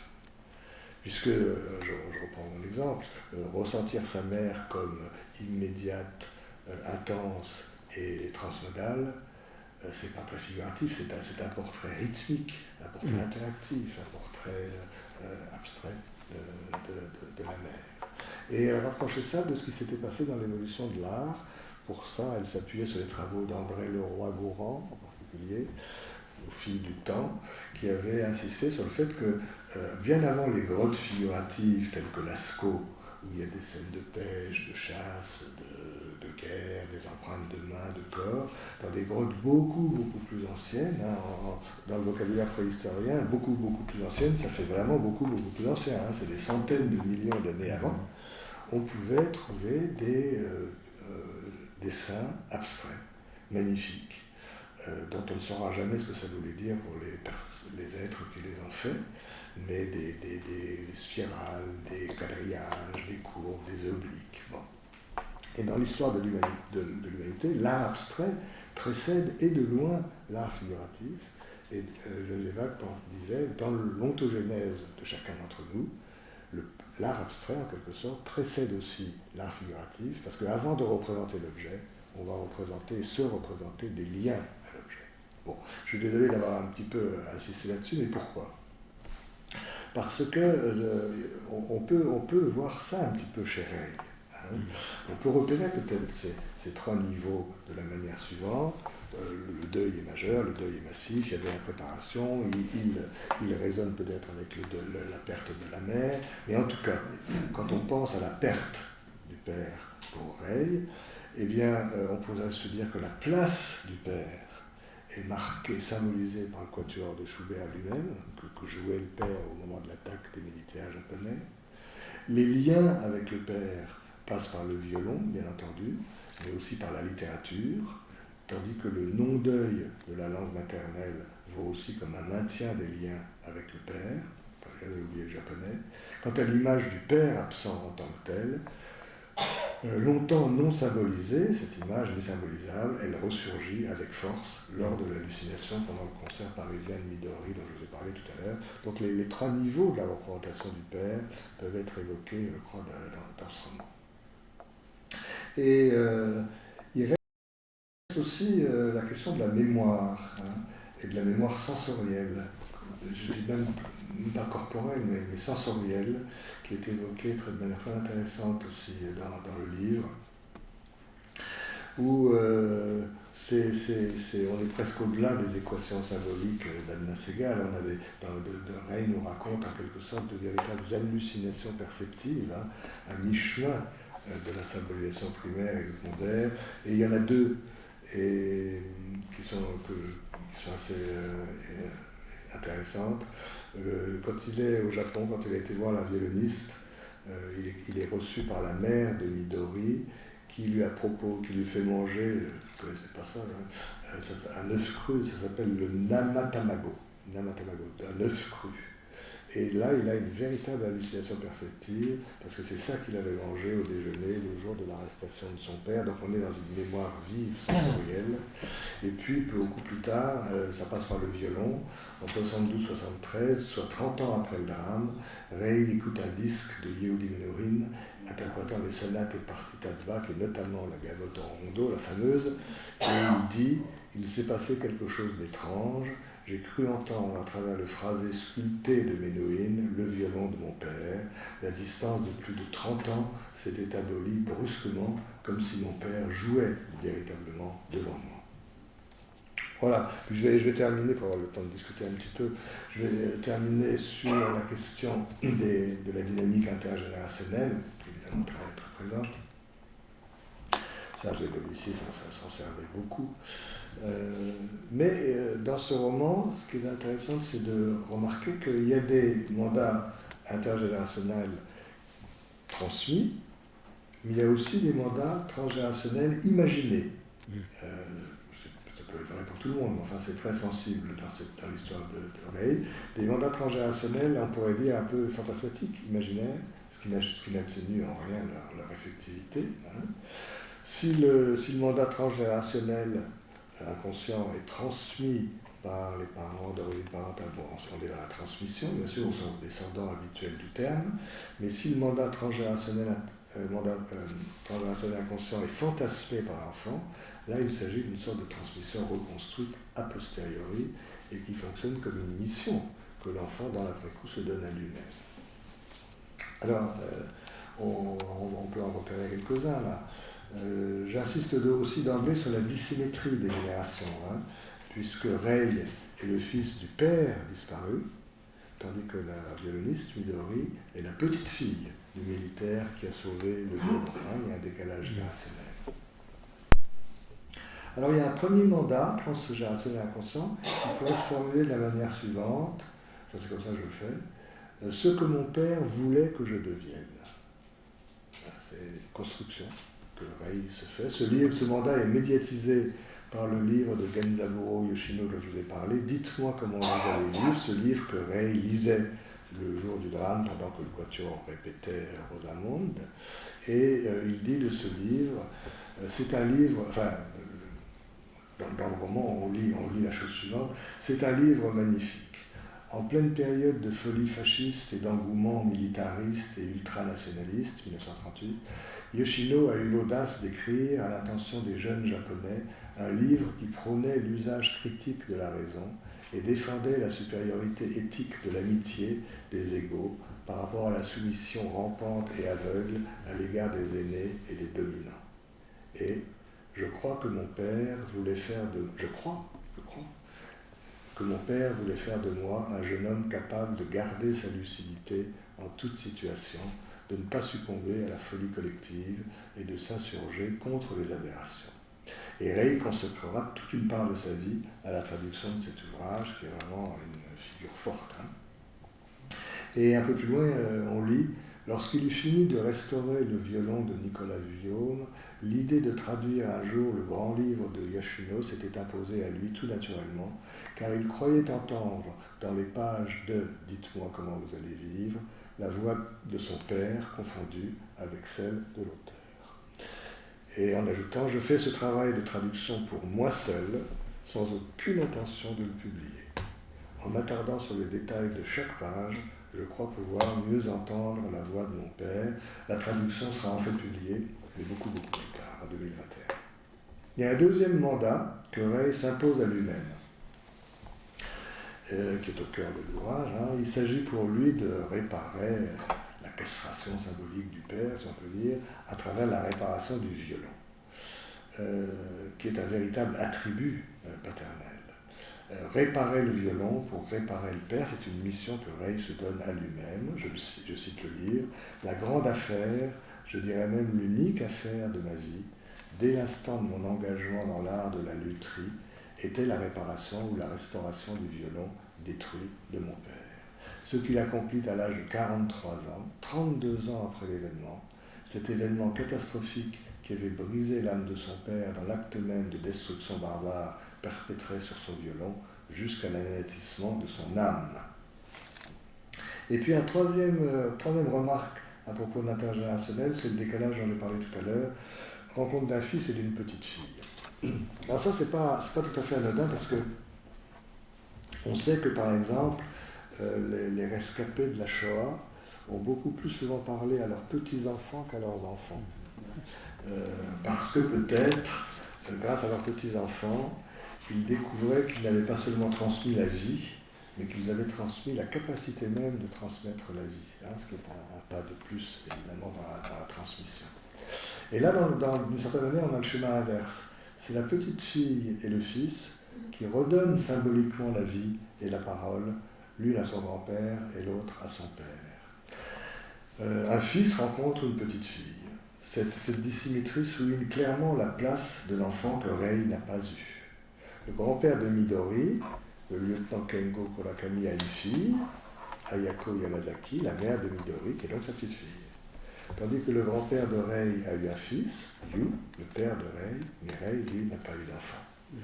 Peut-on imaginer alors qu'ayant été adopté, avoir un enfant aurait été pour lui l'équivalent de donner un descendant à son père adoptif, Philippe Maillard, d'où un potentiel conflit de loyauté par rapport à son propre père, point d'interrogation. Le seul enfant possible pour Rei est le violon du père, qui est à la fois un père et un enfant. Rei répare et recrée son père, tandis que Midori seulement remercie son grand-père, ce qui n'est pas le même niveau, bien sûr. Voilà, je vais terminer avec une petite remarque sur l'âme. Âme brisée. L'âme du violon est peut-être plus facile à définir que l'âme humaine. La définition de l'âme du violon est donnée en exergue par l'auteur lui-même, d'ailleurs dans le livre, à partir du dictionnaire qui s'appelle Trésor de la langue française. Alors je vous donne cette définition. Substantif féminin, âme d'un instrument à cordes, petite pièce de bois interposée dans le corps de l'instrument, entre la table et le fond, les maintenant à la bonne distance et assurant la qualité, la propagation, comme l'uniformité des vibrations. Ça, c'est la définition de l'âme du violon. Située entre la surface et le fond de l'instrument, elle se trouve donc entre le dehors et le dedans, entre l'être et le paraître. Elle a un rôle de transmission qui permet à l'intériorité du son de s'extérioriser, ce qui fait d'ailleurs penser à cette phrase de Victor Hugo que j'aime bien, pour la sculpture en particulier, la forme, c'est le fond qui remonte à la surface, à travers l'âme. La forme, c'est le fond qui remonte à la surface. Il s'agit donc d'une pièce essentielle à la qualité du timbre. Le timbre, c'est la composante la plus difficile à définir, quasi immodélisable encore, tant mathématiquement qu'informatiquement. Le timbre, par exemple, c'est ce qui permet de savoir de quel instrument provient la note entendue. Quand c'est un Do, est-ce que c'est un Do de violon, est-ce que c'est un Do de piano, est-ce que c'est un Do de voix humaine? C'est le même Do, même intensité, même hauteur, mais le timbre définit l'origine, le producteur du son. C'est le timbre qui permet de savoir de quel instrument provient la note entendue. Alors, proposition, l'âme humaine serait-elle alors le timbre de la psyché, permettant de savoir de quel type de personne proviennent les faits de vie observés. Voilà, ce que j'ai voulu essayer de faire sentir, c'est que bien sûr la fonction du récit est un après-coup élaboratif, c'est le rôle de la cure, c'est le rôle de la littérature, mais tel est aussi peut-être le rôle de la musique, peut-être plus au niveau des affects que des représentations proprement dites. En tout cas, dans ce roman, il y a l'impact réparateur manifestement d'une littérature dédiée à la musique, et je garde, moi, de cet écrit, non seulement l'idée d'une triple réparation des origines blessées, réparation du violon, réparation par la rencontre avec Midori, réparation enfin par l'écriture, mais aussi peut-être d'un véritable processus de renouement avec des origines perdues. Je vous remercie beaucoup.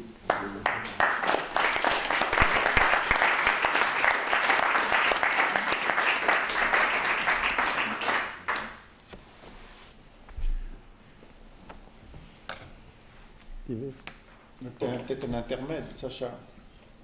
Liviamo negli echi carici più cari baci avrà. Liviamo nostri fremiti che suscita l'amore, poiché quell'occhio al cuore onnipotente va. Liviamo, amore fretta, più caldi baci avrai.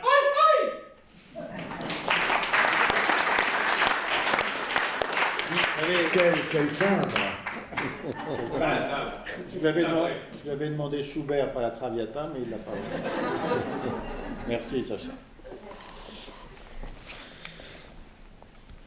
Bon, l'essentiel est bien là, la mort, hein, et puis l'amour.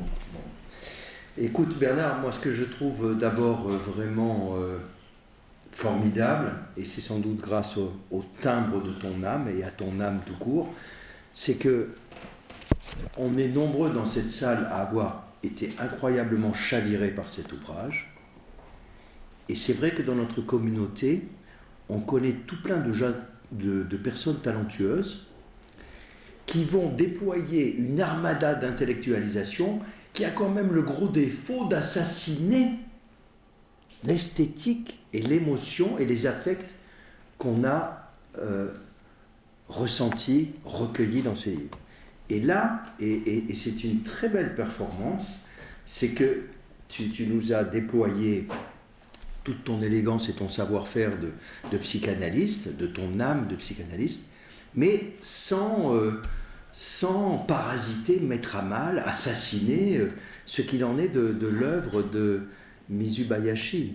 Et ça, je trouve que c'est vraiment important, enfin, dans ce séminaire où il s'agit très souvent de littérature, et moi-même je me suis retrouvé ici avec Conan Doyle et Polanski, et c'est vrai qu'on se dit que entre le respect et l'intellectualisation, quelquefois il y a un chemin de crête qui est très étroit, et je dois dire que là, vraiment tu as toute mon admiration, parce que tu as déployé avec un timbre magnifique quelque chose qui donne ton interprétation de cette œuvre, mais qui ne l'abîme pas, qui ne la parasite pas, qui ne la recouvre pas du voile noir de l'obscurantisme, de l'intellectualisation.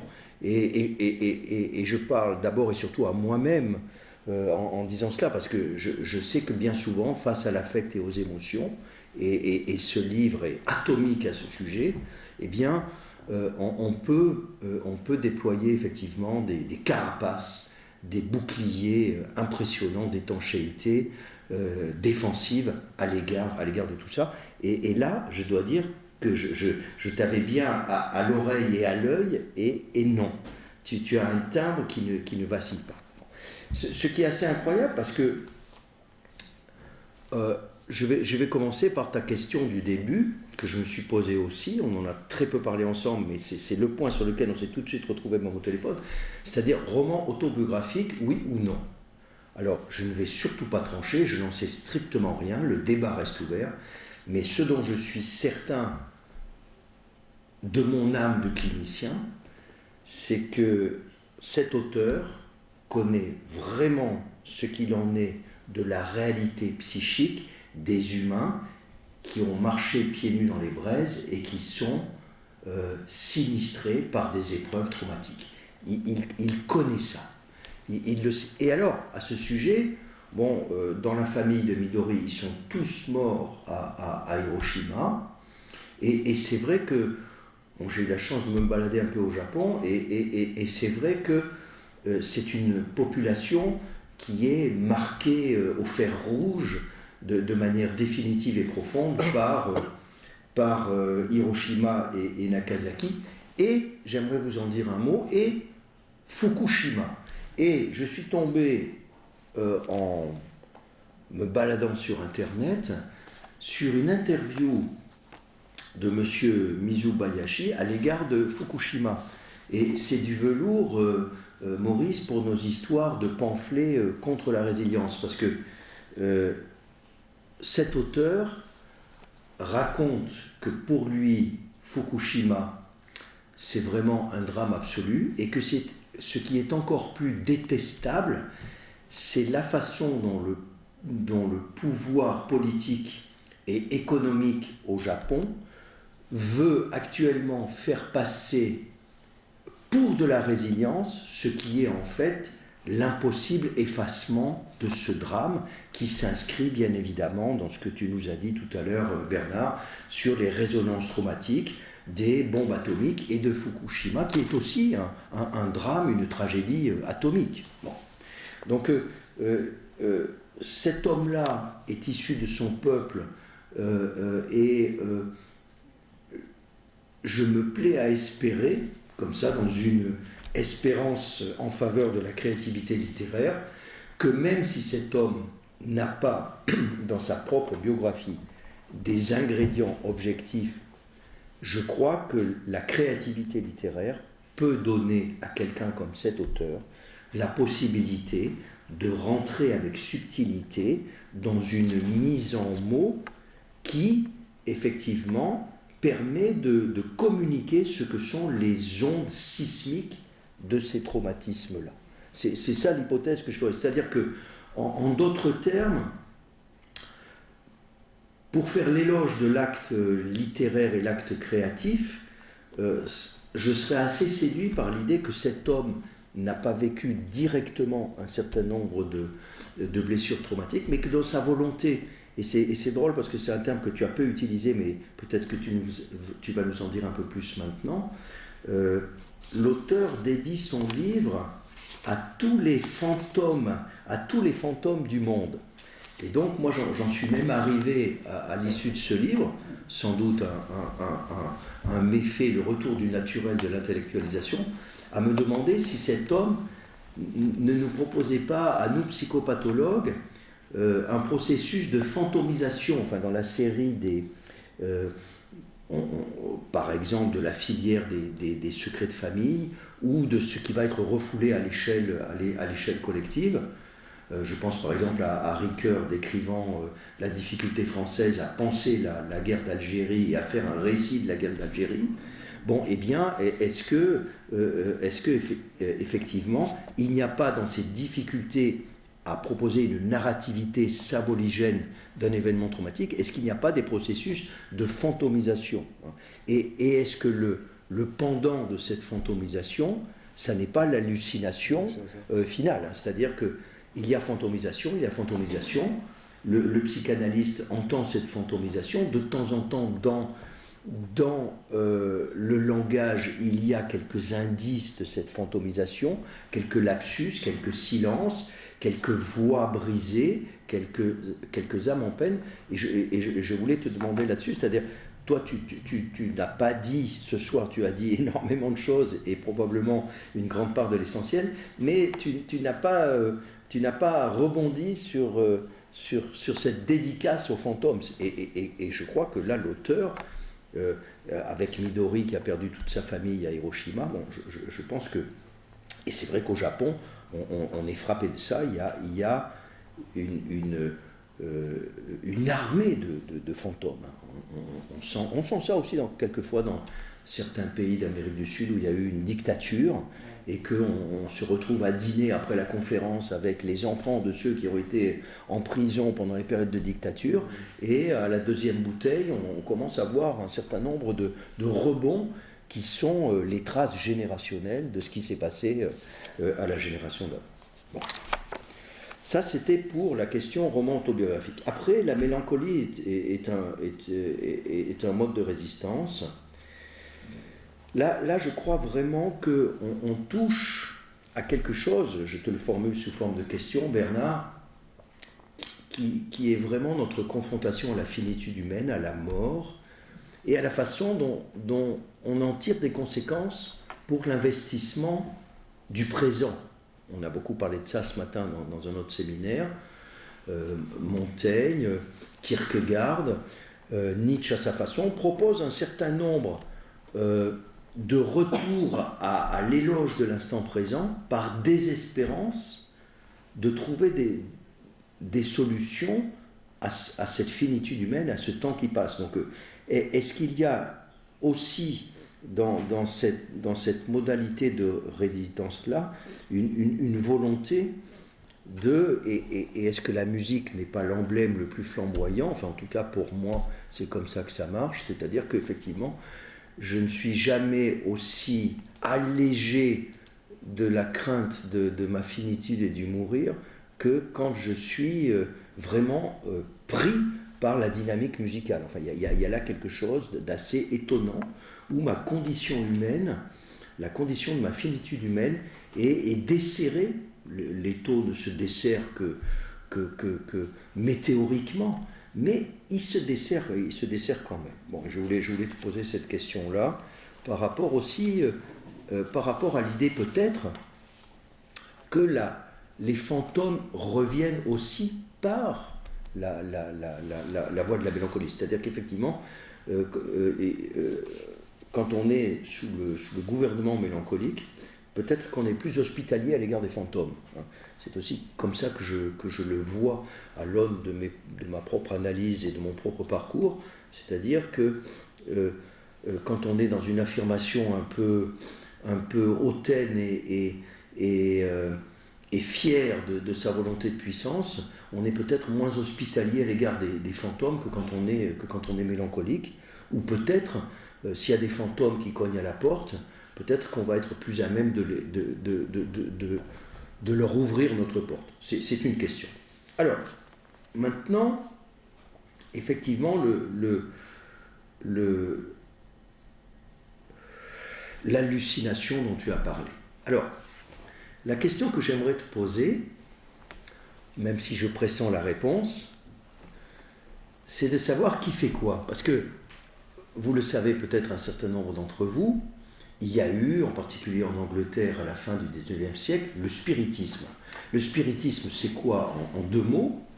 Ce sont des spirites qui ont l'impression qu'il y a des âmes en peine, l'expression de âme en peine mérite d'être soulignée, qui ont été trucidées de façon illégitime et qui veulent à tout prix rentrer en contact avec les vivants. Et donc, dans le point de vue du spiritisme, il faut organiser des réunions, il faut qu'il y ait des médiums.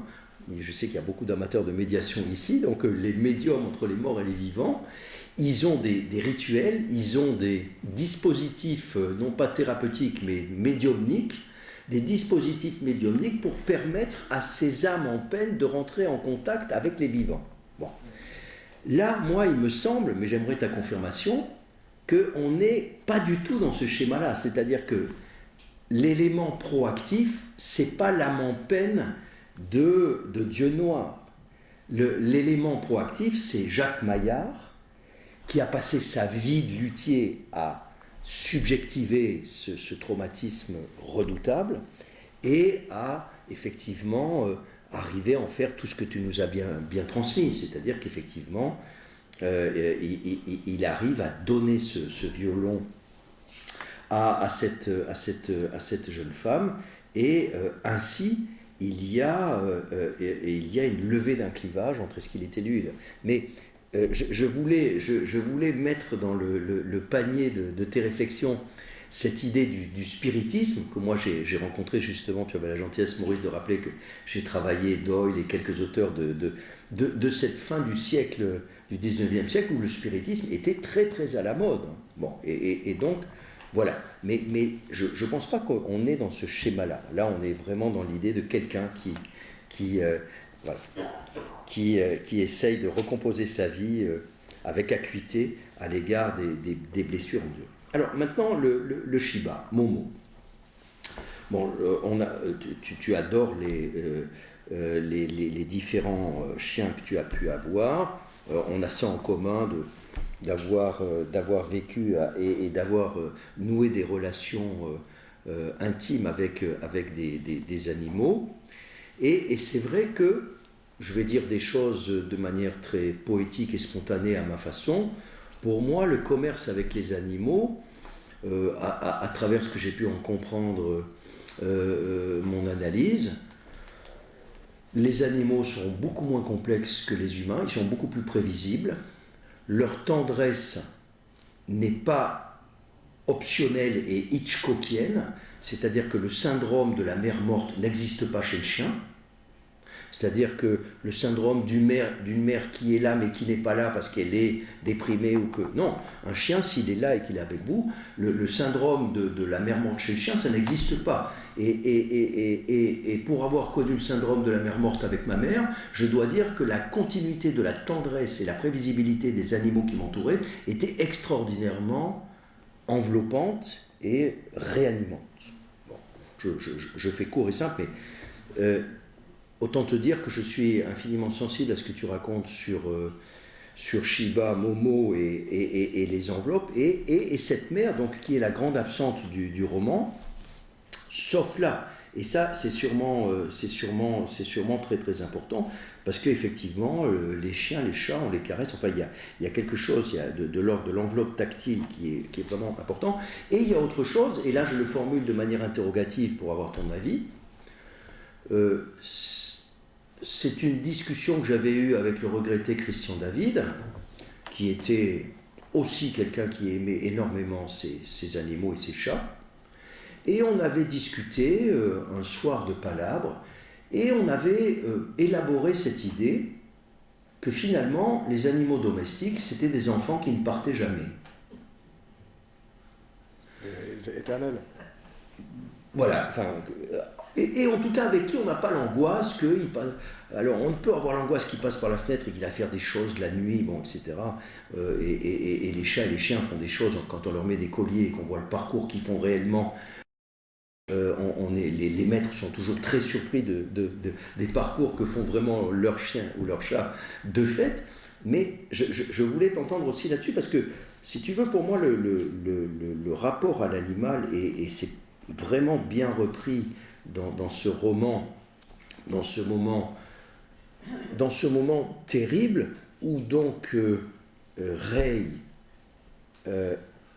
sort finalement de son armoire, il rentre chez lui, tout seul, et là on se dit, aïe aïe aïe, mais il va trouver personne chez lui, puisque son père, il est déjà dans le début de la barbarie, de la prison, de la torture et d'atrocité.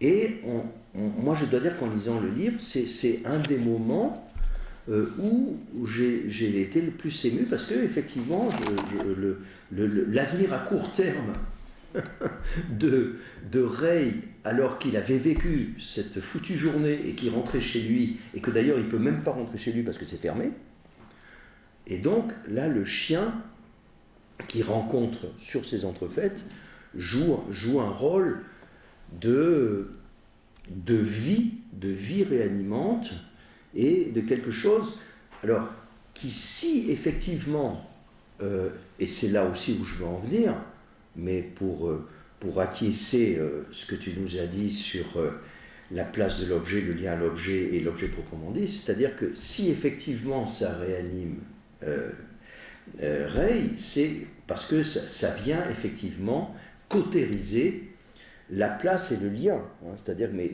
probablement, pour que le transfert, pour utiliser un gros mot, pour que le transfert entre sa mère défunte quand il avait 3 ans, son père disparu aujourd'hui et le chien, pour qu'il puisse y ait un transfert au niveau de la place et au niveau du lien, et qu'il y ait effectivement la possibilité d'ajustement incroyable de ce petit garçon qui va survivre avec une attention minimaliste, mais entière et prévisible, je crois, et pleine de tendresse. Parce que ce qu'on peut imaginer du scénario, c'est ce que j'ai fait pour me rassurer, entre cet enfant et ce chien, c'est que ça a collé assez vite, très vite entre eux. Bon. Et d'ailleurs, dans le roman, quand Jacques Maillard le ramène chez lui, en France, la séparation avec ce chien-là est vraiment très, très vite traitée, quoi. Bon, alors que, bon, effectivement... Donc, voilà. Donc, les animaux domestiques comme une sorte de figure d'anti-séparation. On n'a pas à envisager le travail de séparation, individuation avec nos animaux domestiques, et qu'il y a une sorte comme ça de quiétude, d'une chronisation tranquille dans le lien d'attachement. Et là, effectivement, est-ce que ça n'est pas une belle illustration de ce que tu nous as dit sur la place de l'objet et sur le lien à l'objet? Voilà. Et alors, pour finir, et pour que tout le monde puisse bénéficier du dialogue avec toi, je finirai avec Dieu noir. Donc, pour moi, c'est un peu académique, mais c'est aussi la clinique qui me l'a appris. Un des poisons les plus redoutables du post-traumatique, c'est le clivage. Et l'hypothèse psychopathologique que j'aimerais te soumettre, Bernard, et vous soumettre à tous, c'est que je crois que Akira Mizuyabashi, je ne sais pas s'il est très au clair sur ce que nous, dans notre communauté, nous entendons par clivage, mais je trouve que sur le plan littéraire, il arrive à dynamiter, il arrive à faire fondre comme neige au soleil 2 clivages énormes. Donc le premier clivage, c'est celui entre les Japonais et les Chinois qui sont en pleine guerre, donc dans la première partie du livre, autour de ce quatuor, il y a un certain nombre de passages dont tu nous as donné quelques citations, où on voit effectivement alors que le pays est en guerre, on voit ce quatuor et on voit ces musiciens qui globalement disent que la musique transcende les petites différences et que vouloir travailler une partition de Schubert, ça transcende les petites différences et les grandes différences guerrières entre la Chine et le Japon. Donc là, il montre la direction littéraire de la dissolution d'une ligne de clivage, et il me semble que, et c'est peut-être ça aussi qui vient croiser ce que tu as pointé comme étant là où la plupart d'entre nous avons pleuré en lisant le livre, c'est qu'effectivement, avec le concert, quand la jeune femme Midori joue avec le violon cassé réparé, là, on a vraiment le clivage de la haine qu'il y a eu entre les Chinois qui ont, et cette brute qui écrase le violon du père. Eh bien, cette jeune femme délicieuse, effectivement, et le lien qu'elle développe avec Jacques Maillard, on a vraiment là une ligne de clivage qui est le clivage de la haine, qui fait que, pour dire une grossièreté, le problème des territoires occupés entre les Palestiniens et les Israéliens n'est pas fini d'être résolu, parce que on est là avec des générations et des générations de cumul de traumatisme et d'agressivité et de haine, et que probablement l'affaire n'est pas entendue. Mais que si on se prend à rêver, j'ai un rêve, eh bien effectivement, c'est par la dissolution du clivage qu'on peut arriver à envisager qu'effectivement il y a un dépassement de ce qu'il en est de la blessure traumatique, qui comporte souvent en elle et cliniquement on s'aperçoit que c'est très coriace et c'est très difficile à amender, que les lignes de clivage qui sont issues, enfin de ces lignes de clivage fabriquées pour ne pas sombrer comme mécanisme de défense, pour ne pas sombrer après le tsunami traumatique, et bien que ces lignes de clivage sont vraiment très fortement incarnées profondément chez le sujet, et que c'est pas facile d'imaginer les dépasser. Et cet auteur, dans un roman un peu magique, parce qu'il y a une forme de magie probablement, et c'est peut-être pour ça aussi que c'est pas autobiographique, c'est une hypothèse, eh bien il arrive à faire fondre comme neige au soleil cette ligne de partage qui existait entre ce petit garçon et Dieu noir, qui le sauve, mais le sauve pas complètement, parce que c'est ça aussi qui est ambivalent avec Dieu noir, et c'est pour ça que Dieu noir, à la fin de sa vie, il dit « je n'ai rien pu faire, je n'ai rien pu faire », c'est-à-dire qu'il a bien compris aussi quand même qu'il n'a pas pu empêcher son sous-officier brut, bête et méchant d'envoyer You en prison et se faire détruire. Voilà quelques points de rebond sur lesquels je voulais réagir à ton formidable concert de ce soir. Merci beaucoup, Sylvain. Quelques réponses brèves. Non, très brèves. Je trouve tes questions formidables. Je ne saurais répondre à aucune. Je saurais répondre à aucune, et peut-être que j'ai pas envie de répondre non plus. Capacité négative. Ouvert, comme ça. Mais quand même, juste peut-être un truc ou deux. D'abord, quand même, la mélancolie est une forme de résistance. Ouais. Cette phrase-là, je la trouve vraiment superbe et importante. Elle est compliquée à comprendre aussi. On peut dire que ce qu'on pense soi-même. Alors quoi? Alors moi, je me dis que peut-être parce que la mélancolie, la décomposition des représentations de l'objet dont j'ai parlé tout à l'heure, la place de l'objet lié à l'objet, ça peut nous amener à repenser beaucoup la psychopathologie de la dépression. Qu'est-ce qu'on perd selon les états dépressifs différents les uns des autres? Peut-être que c'est dans la mélancolie seulement qu'on perd les trois niveaux. Le cas extrême, en quelque sorte. Et la mélancolie comme forme de résistance, ça voudrait aussi, ça laisse entendre que une fois qu'on s'est mélancolisé, on ne peut plus rien perdre. C'est comme un vaccin, comme une prévention Oui. hein, d'une nouvelle perte à venir. Le cas extrême chez les bébés, c'est pas la mélancolie, c'est l'autisme. Hein. C'est-à-dire qu'on n'a pas encore assez travaillé ce qu'on appelle les états pseudo-autistiques post-dépressifs. Hein, des bébés qui se mettent en position de retrait, on se dit est-ce qu'ils vont devenir autistes, etc. En fait, c'est pas du tout le même système. Et on peut imaginer qu'ils déconstruisent, ils ont connu la douleur de la perte. Et pour éviter de la revivre, ils ont connu une dépression à 1 an, à 12 mois, à 15 mois, et puis on les voit se mettre dans des tirs très relationnels. Si on va trop vite, on les enferme dans des filières spécialisées dont ils ne ressortiront jamais d'ailleurs.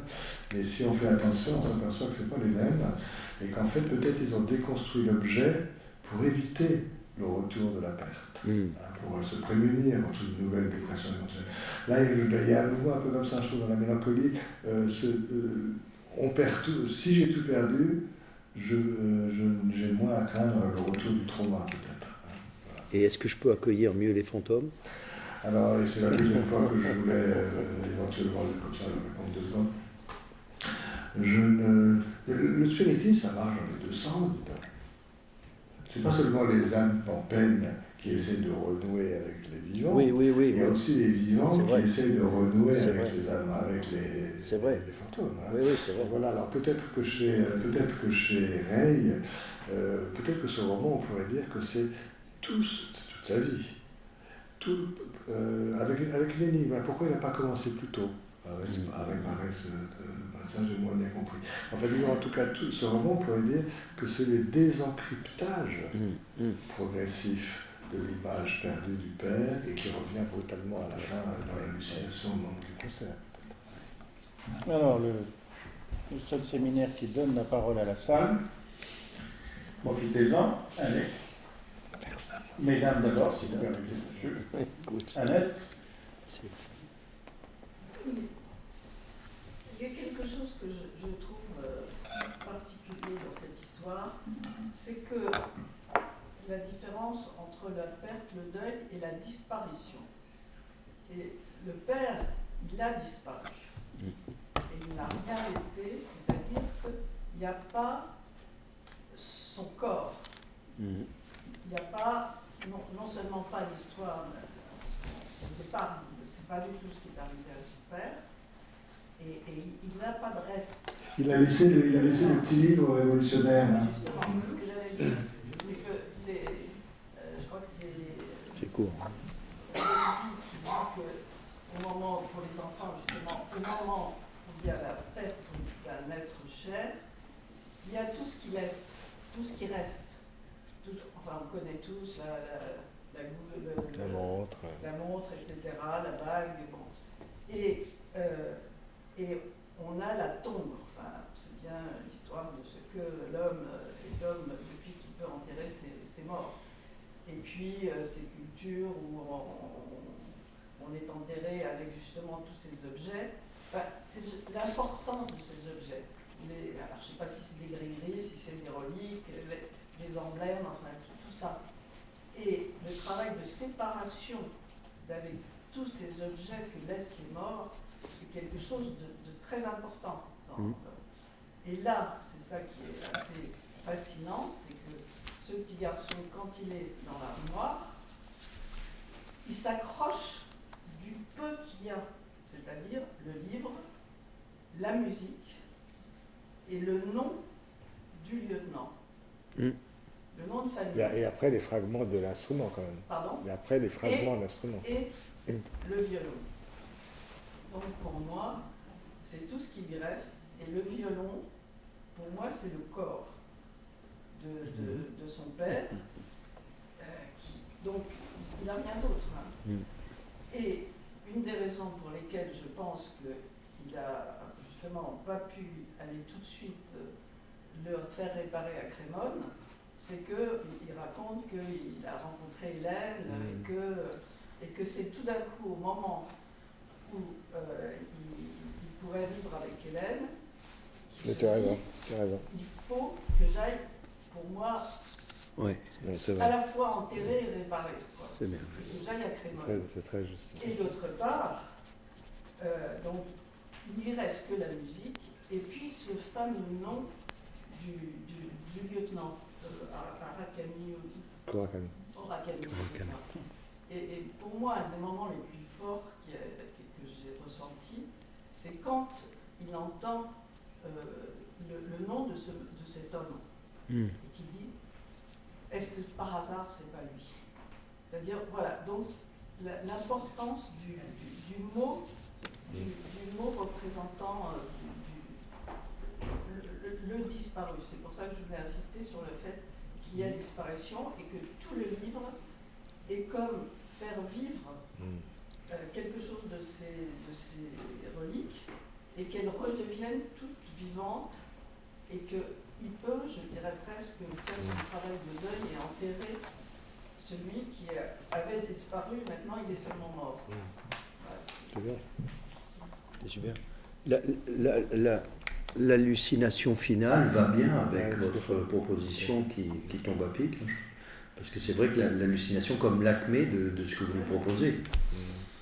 Et c'est vrai que là, l'hallucination non psychotique, justement, pour ceux d'entre nous qui aiment bien envisager comme ça des recours hallucinants chez des sujets qui ne sont pas psychotiques, ça peut être intéressant de l'envisager comme ça.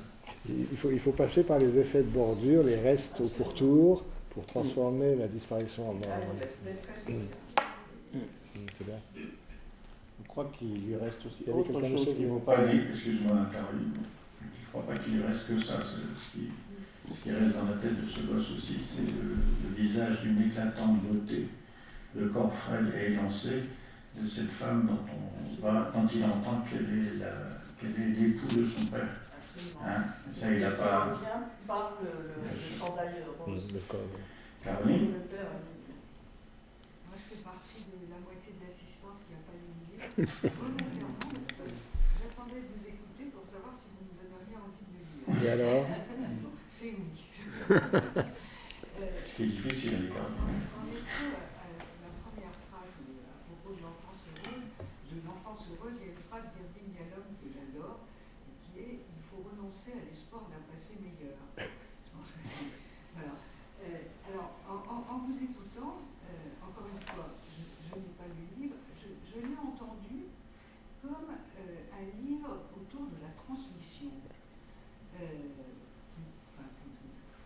En vous écoutant, c'est ça qui m'a paru être le centre. Évidemment, il me manque beaucoup de choses, mais surtout l'idée que ce petit garçon qui va grandir, il va créer de la transmission. Oui, c'est-à-dire qu'il a reçu, et puis il y a eu des ratés dans la transmission, son père est mort, et il va passer quasiment toute sa vie à recréer de la transmission. Des mandats imaginaires, des mandats fantasmatiques. Voilà. Et ça, je trouve ça vraiment très intéressant. Et ça donne aussi cette idée. On a toujours l'idée que la transmission, ça va des parents vers les enfants. Et on sait très bien que la transmission va également dans l'autre sens, c'est-à-dire de l'enfant aussi vers les parents et entre père, PAIRS. Et là, vous indiquez bien cette transmission ascendante. Voilà, ça va de bas en haut et aussi. Voilà. Donc je voulais savoir si vous avez entendu ça. C'est ce que je suis vraiment tout à fait d'accord avec ce que vous dites. C'est ce que j'ai essayé de dire en parlant de transmission effective ou imaginaire, ascendante. Et d'ailleurs, c'est une autre façon d'en arriver jusqu'à l'hallucination. À force d'avoir recréé l'image du père, elle apparaît finalement sur scène. Monsieur, même si on vous a dit quelle question. Oui, elle m'a pris, mais c'était beaucoup mieux dit que ce que j'aurais dit. Non. Je voulais parler de la disparition. C'est effectivement, à mon avis, le cœur de ce bouquin. Le père n'est pas mort. Hein. Le garçon est dans l'armoire. Le père disparaît vraiment, et il ne sait que tardivement, pas si bien, qu'il est vraiment mort. Enfin, il a un genre de cadavre puisqu'il a le violon, qui est et pour avoir été un tout petit peu passé à nouveau au Japon, le cimetière, l'enterrement, la petite statue avec le bavoir, tout ça, c'est très très très très important pour eux. Et après, il y a une deuxième disparition qui est la famille du lieutenant qui disparaît là Russie sans corps, puisque Hiroshima pas de corps, le père pas de corps, et après vous avez parlé de Fukushima. Je ne sais pas si certains d'entre vous ont vu un film qui s'appelle La famille Yasada. C'est le photographe qui va, un photographe folklore, qui après Fukushima s'engage dans retrouver des images de photos de tous les gens qui sont morts, et les gens viennent revoir la photo de leurs disparus. En France, on dit aussi disparus d'ailleurs. Au lieu de dire mes morts, on dit mes chers disparus. Et avec derrière ça et au fond de ça, la place du violon. Je voudrais savoir comment on dit âme de violon en japonais. Est-ce que c'est aussi le mot âme avec l'ambiguïté du mot âme, mais je trouve formidable qu'à ce moment-là, quand il a compris, quand il a reconstruit tout ça, finalement son violon se met à chanter, et donc quelque part son père aussi. Oui. Magnifique. Et moi je crois, enfin moi ce qui m'a ému, Il faut le l'écrire. moment où il y a quelqu'un qui rentre pour Il y a un son site, violon, il y a et une cette phrase vidéo sur magnifique, c'est notre qu'il déplace l'âme d'un dixième de millimètre, et là il se met à chanter. Et ça c'est une métaphore de la cure, si on peut. D'un dixième de millimètre. Redis un millimètre quoi. Un dixième de millimètre. Il déplace l'âme du violon. Il y a quelqu'un qui vient lui confier son violon. Il le prend, il déplace l'âme d'un dixième de millimètre, parce que pendant les voyages, il a bougé, et là, il se remet à chanter. D'un dixième de millimètre, voilà, pas plus.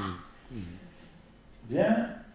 Alors, je vais dire 2, 3, 4, 5 trucs, très rapidement, qui sont importants. D'abord, j'adore embêter mes collègues psychiatres de bébés et d'enfants, parce qu'ils sont exceptionnels. Mais alors, la sexualité, ils s'en foutent complètement.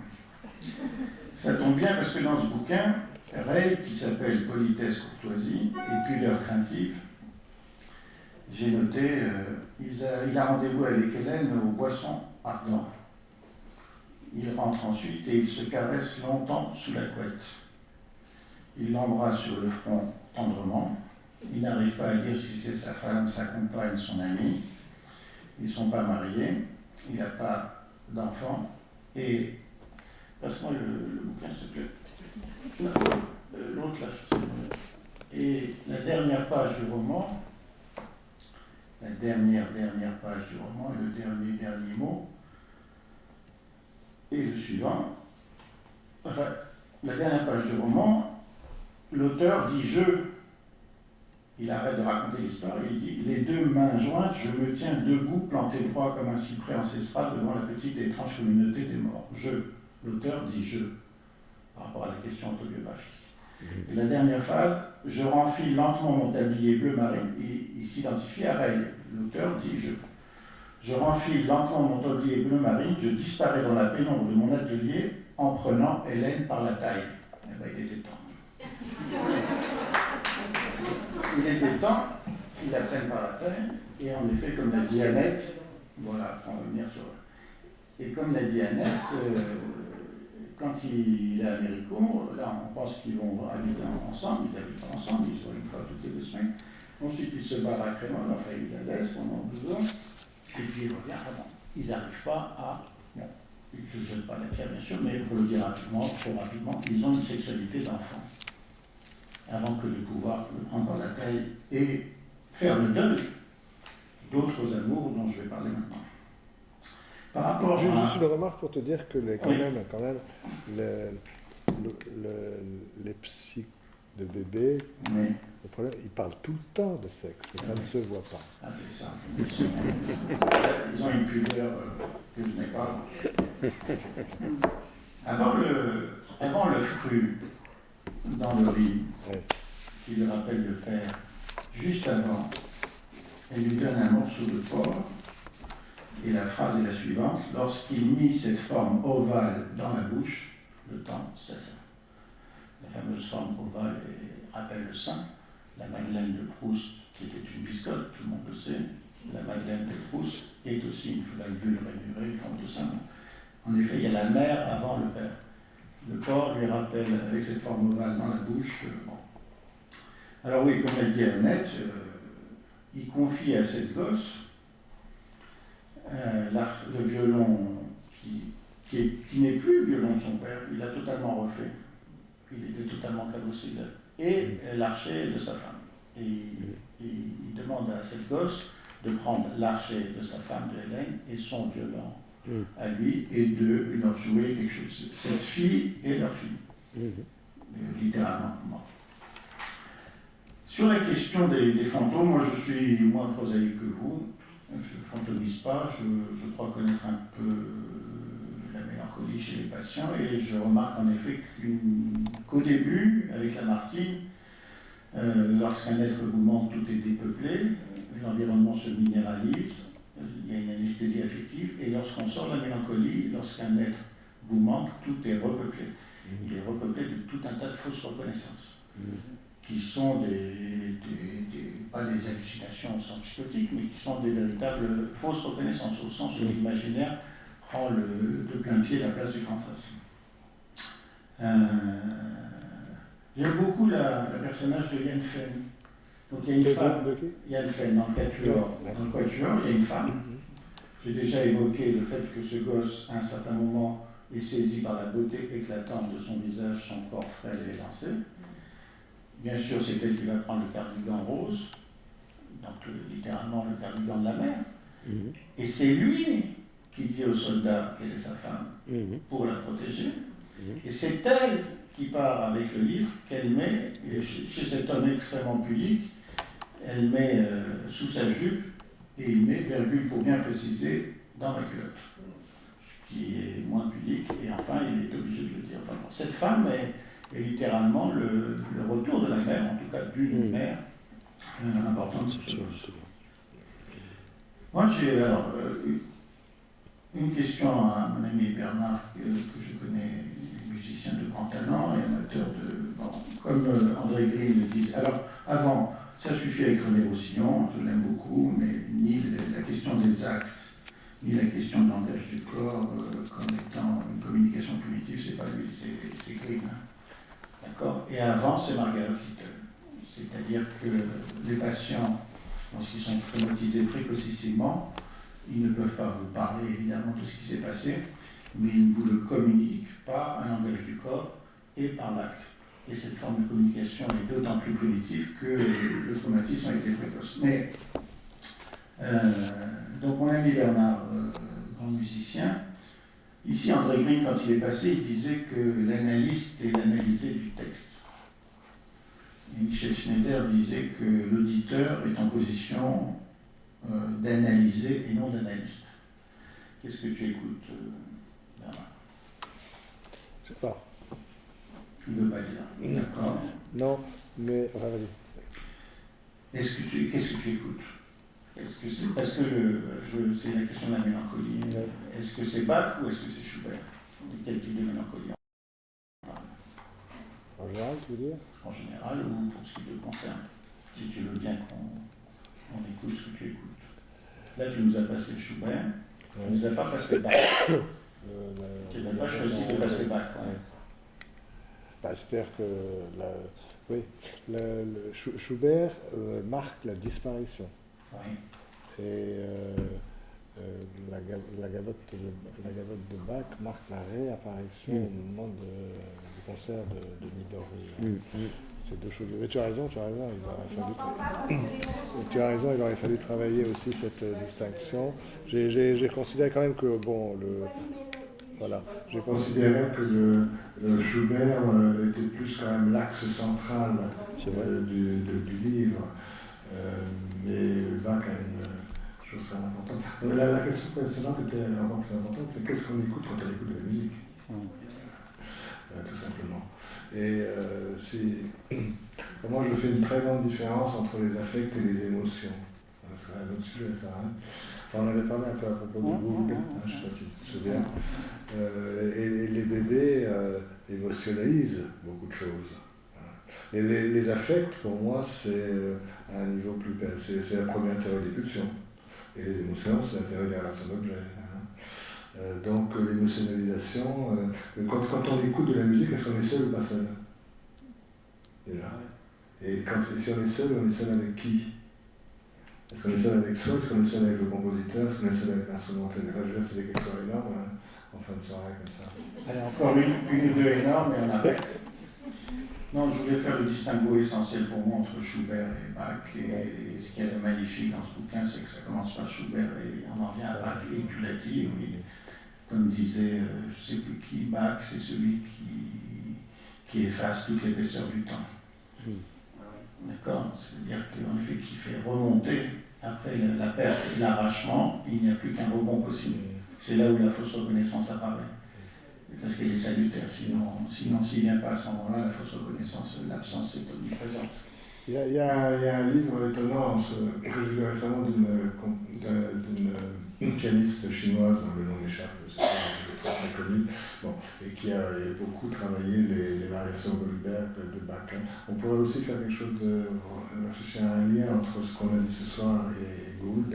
C'est-à-dire que Gould, pour aller vite, il cherchait en fait, par sa position assise, etc., à être en contact direct avec la musique, comme si le piano n'existait pas. Voilà, presque. Et là, on est au contraire, il faut que le violon existe pour retrouver quelque chose de la musique. Avec la petite chaise d'enfant de Gould. Deux choses rapides. Deux choses rapidement importantes. J'ai pleuré quand le sauveur a dit je n'ai rien pu faire pour mon garçon. Oui. Pour mon garçon. Oui. Ah, c'est fort. Et puis alors, j'ai été ému, interloqué, piégé, lorsque notre ami, pudique et courtois, s'est laissé aller à décrire, lorsqu'enfin il donne le violon et l'archet à cette gosse, qui est la petite fille donc, de celui qui l'a sauvé, une lumière orangée qui éclaire la moitié inférieure de son corps élancé, oscillant doucement au rythme de pouce. Enfin, ça apparaît. T'es content? Ah, très content. Et je finis alors, puisque nous sommes entourés de fantômes, je vous rappelle que hier est mort Ryoshi Sakamoto. C'est pas n'importe qui. Ryoshi Sakamoto, c'est l'inventeur d'une musique tout à fait particulière et qui a un lien avec notre ami, puisque Ryoshi Sakamoto, c'est celui qui se désespérait après Hiroshima de la perte du chant des cigales. Le chant des cigales au Japon est tout à fait particulier, il est extrêmement métallique. Et donc il a réinventé avec la musique le chant des cigales qu'on entend au Japon. Et dans ce livre, le gosse a une hallucination qui est un acouphène, qui est le retour du chant des cigales. Le chant des cigales au moment où elle meurt, c'est là où il est plus beau, d'après les Japonais. Enfin, vous savez que notre ami Michel Schneider, qui est un grand musicien, un grand mélomane, et qui a écrit un très beau bouquin, Glenn Gould, piano solo, Schumann et musicien de la nuit, dans ce musique de nuit, pardon, dans ce livre exceptionnel, Musique de nuit, aux éditions Dit Jacob, voilà ce que notre ami Michel Schneider écrit après la fin de sa préface. On mourra seul, dit Pascal, et pourtant il nous arrive de dire à quelqu'un que sans lui nous n'avons plus de raison de vivre. C'est faux, mais c'est beau. Ne jouez pas de musique, c'est Michel Schneider qui parle, il nous parle de là où il est. Ne jouez pas de musique quand je serai mort, aucune. Comme ça, je saurai, je ne verrai pas les pleurs qu'elle ferait venir à vos yeux. Il ne serait pas plus faux que vos yeux secs, mais ce sera plus propre. Je vous quitte, je vais jouer l'opus ultimum de Chopin, la Mazurka opus 68 numéro 4, point, je ne vous quitte pas. Voilà, merci et à l'année prochaine.